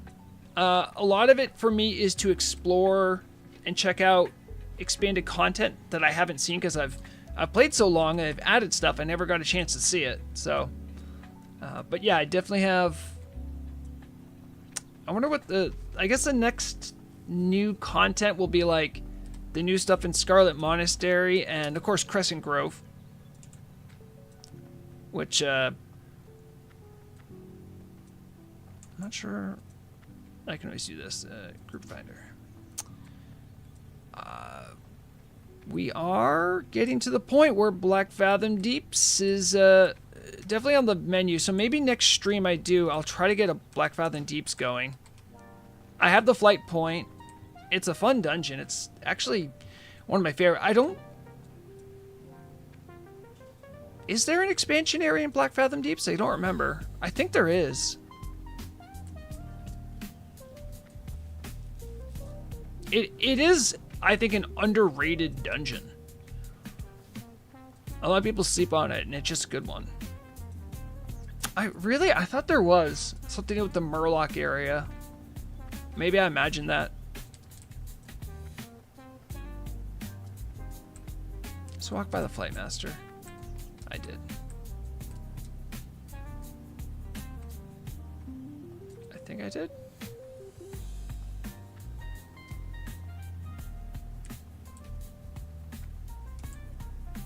Oh, yes, that's true as well, Ren. It is just a pretty spot.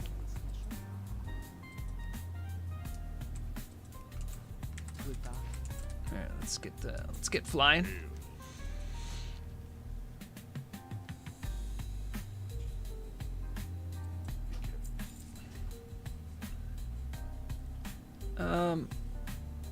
The thing that I like the most about Black Fathom Deeps is there's like an event boss where like waves of guys come. It's the first time a player gets to interact with like stages of a fight, and it's really fun. And it's kind of tense. It actually makes healers like start to think about, oh, I need to conserve this mana stuff, and damage and tanky need to be coordinated in how they do stuff. It's fun.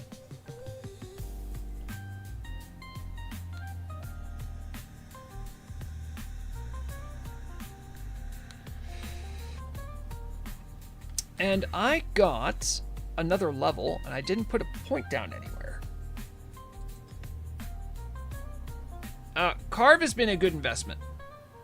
I believe Deterrence is a good investment in my survivability. There's nothing wrong with this talent. The duration of freezing and frost trap effects and the damage to immolation explosive trap effects are increased by 30% if the traps are not triggered within the first 5 seconds after being placed. Oh, so if you put it down in advance, it does more damage. That's interesting. That's kind of a nice reward system. I did talk about maybe getting some more meat in the seats for good old Misha. Probably want to. I've been benefiting. This is like a little bit of vampirism, I guess, when you're in monkey or wolf.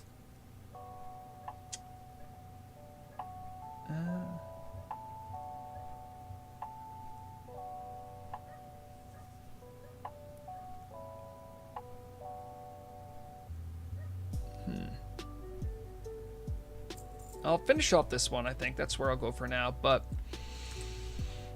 being level 28, we are right on the cusp of level 30. And level 30 is a big jump for every class. Every class gets a bunch of cool new stuff, usually. I don't think we don't get mail till 40, so we're not looking forward to that. I'm sure there's new stuff to train. But, well, for now, we're just flying across the Barrens right into Orgrimmar. I'll be wrapping it up there. I hope all of you had a good time with the stream. Thanks for hanging out, chatting, keeping me company. I do genuinely enjoy these, and I've been having a lot of fun with them. So hopefully you'll be able to catch next time if you're watching from the VOD. Hi, VOD people. Thanks for having me on your second screen. Or while you're working. It's great. So everybody, make sure to take care of yourself, take care of one another. When playing games, the object is to have fun. And as always, remember, the deadliest weapon is knowledge. Bye, guys.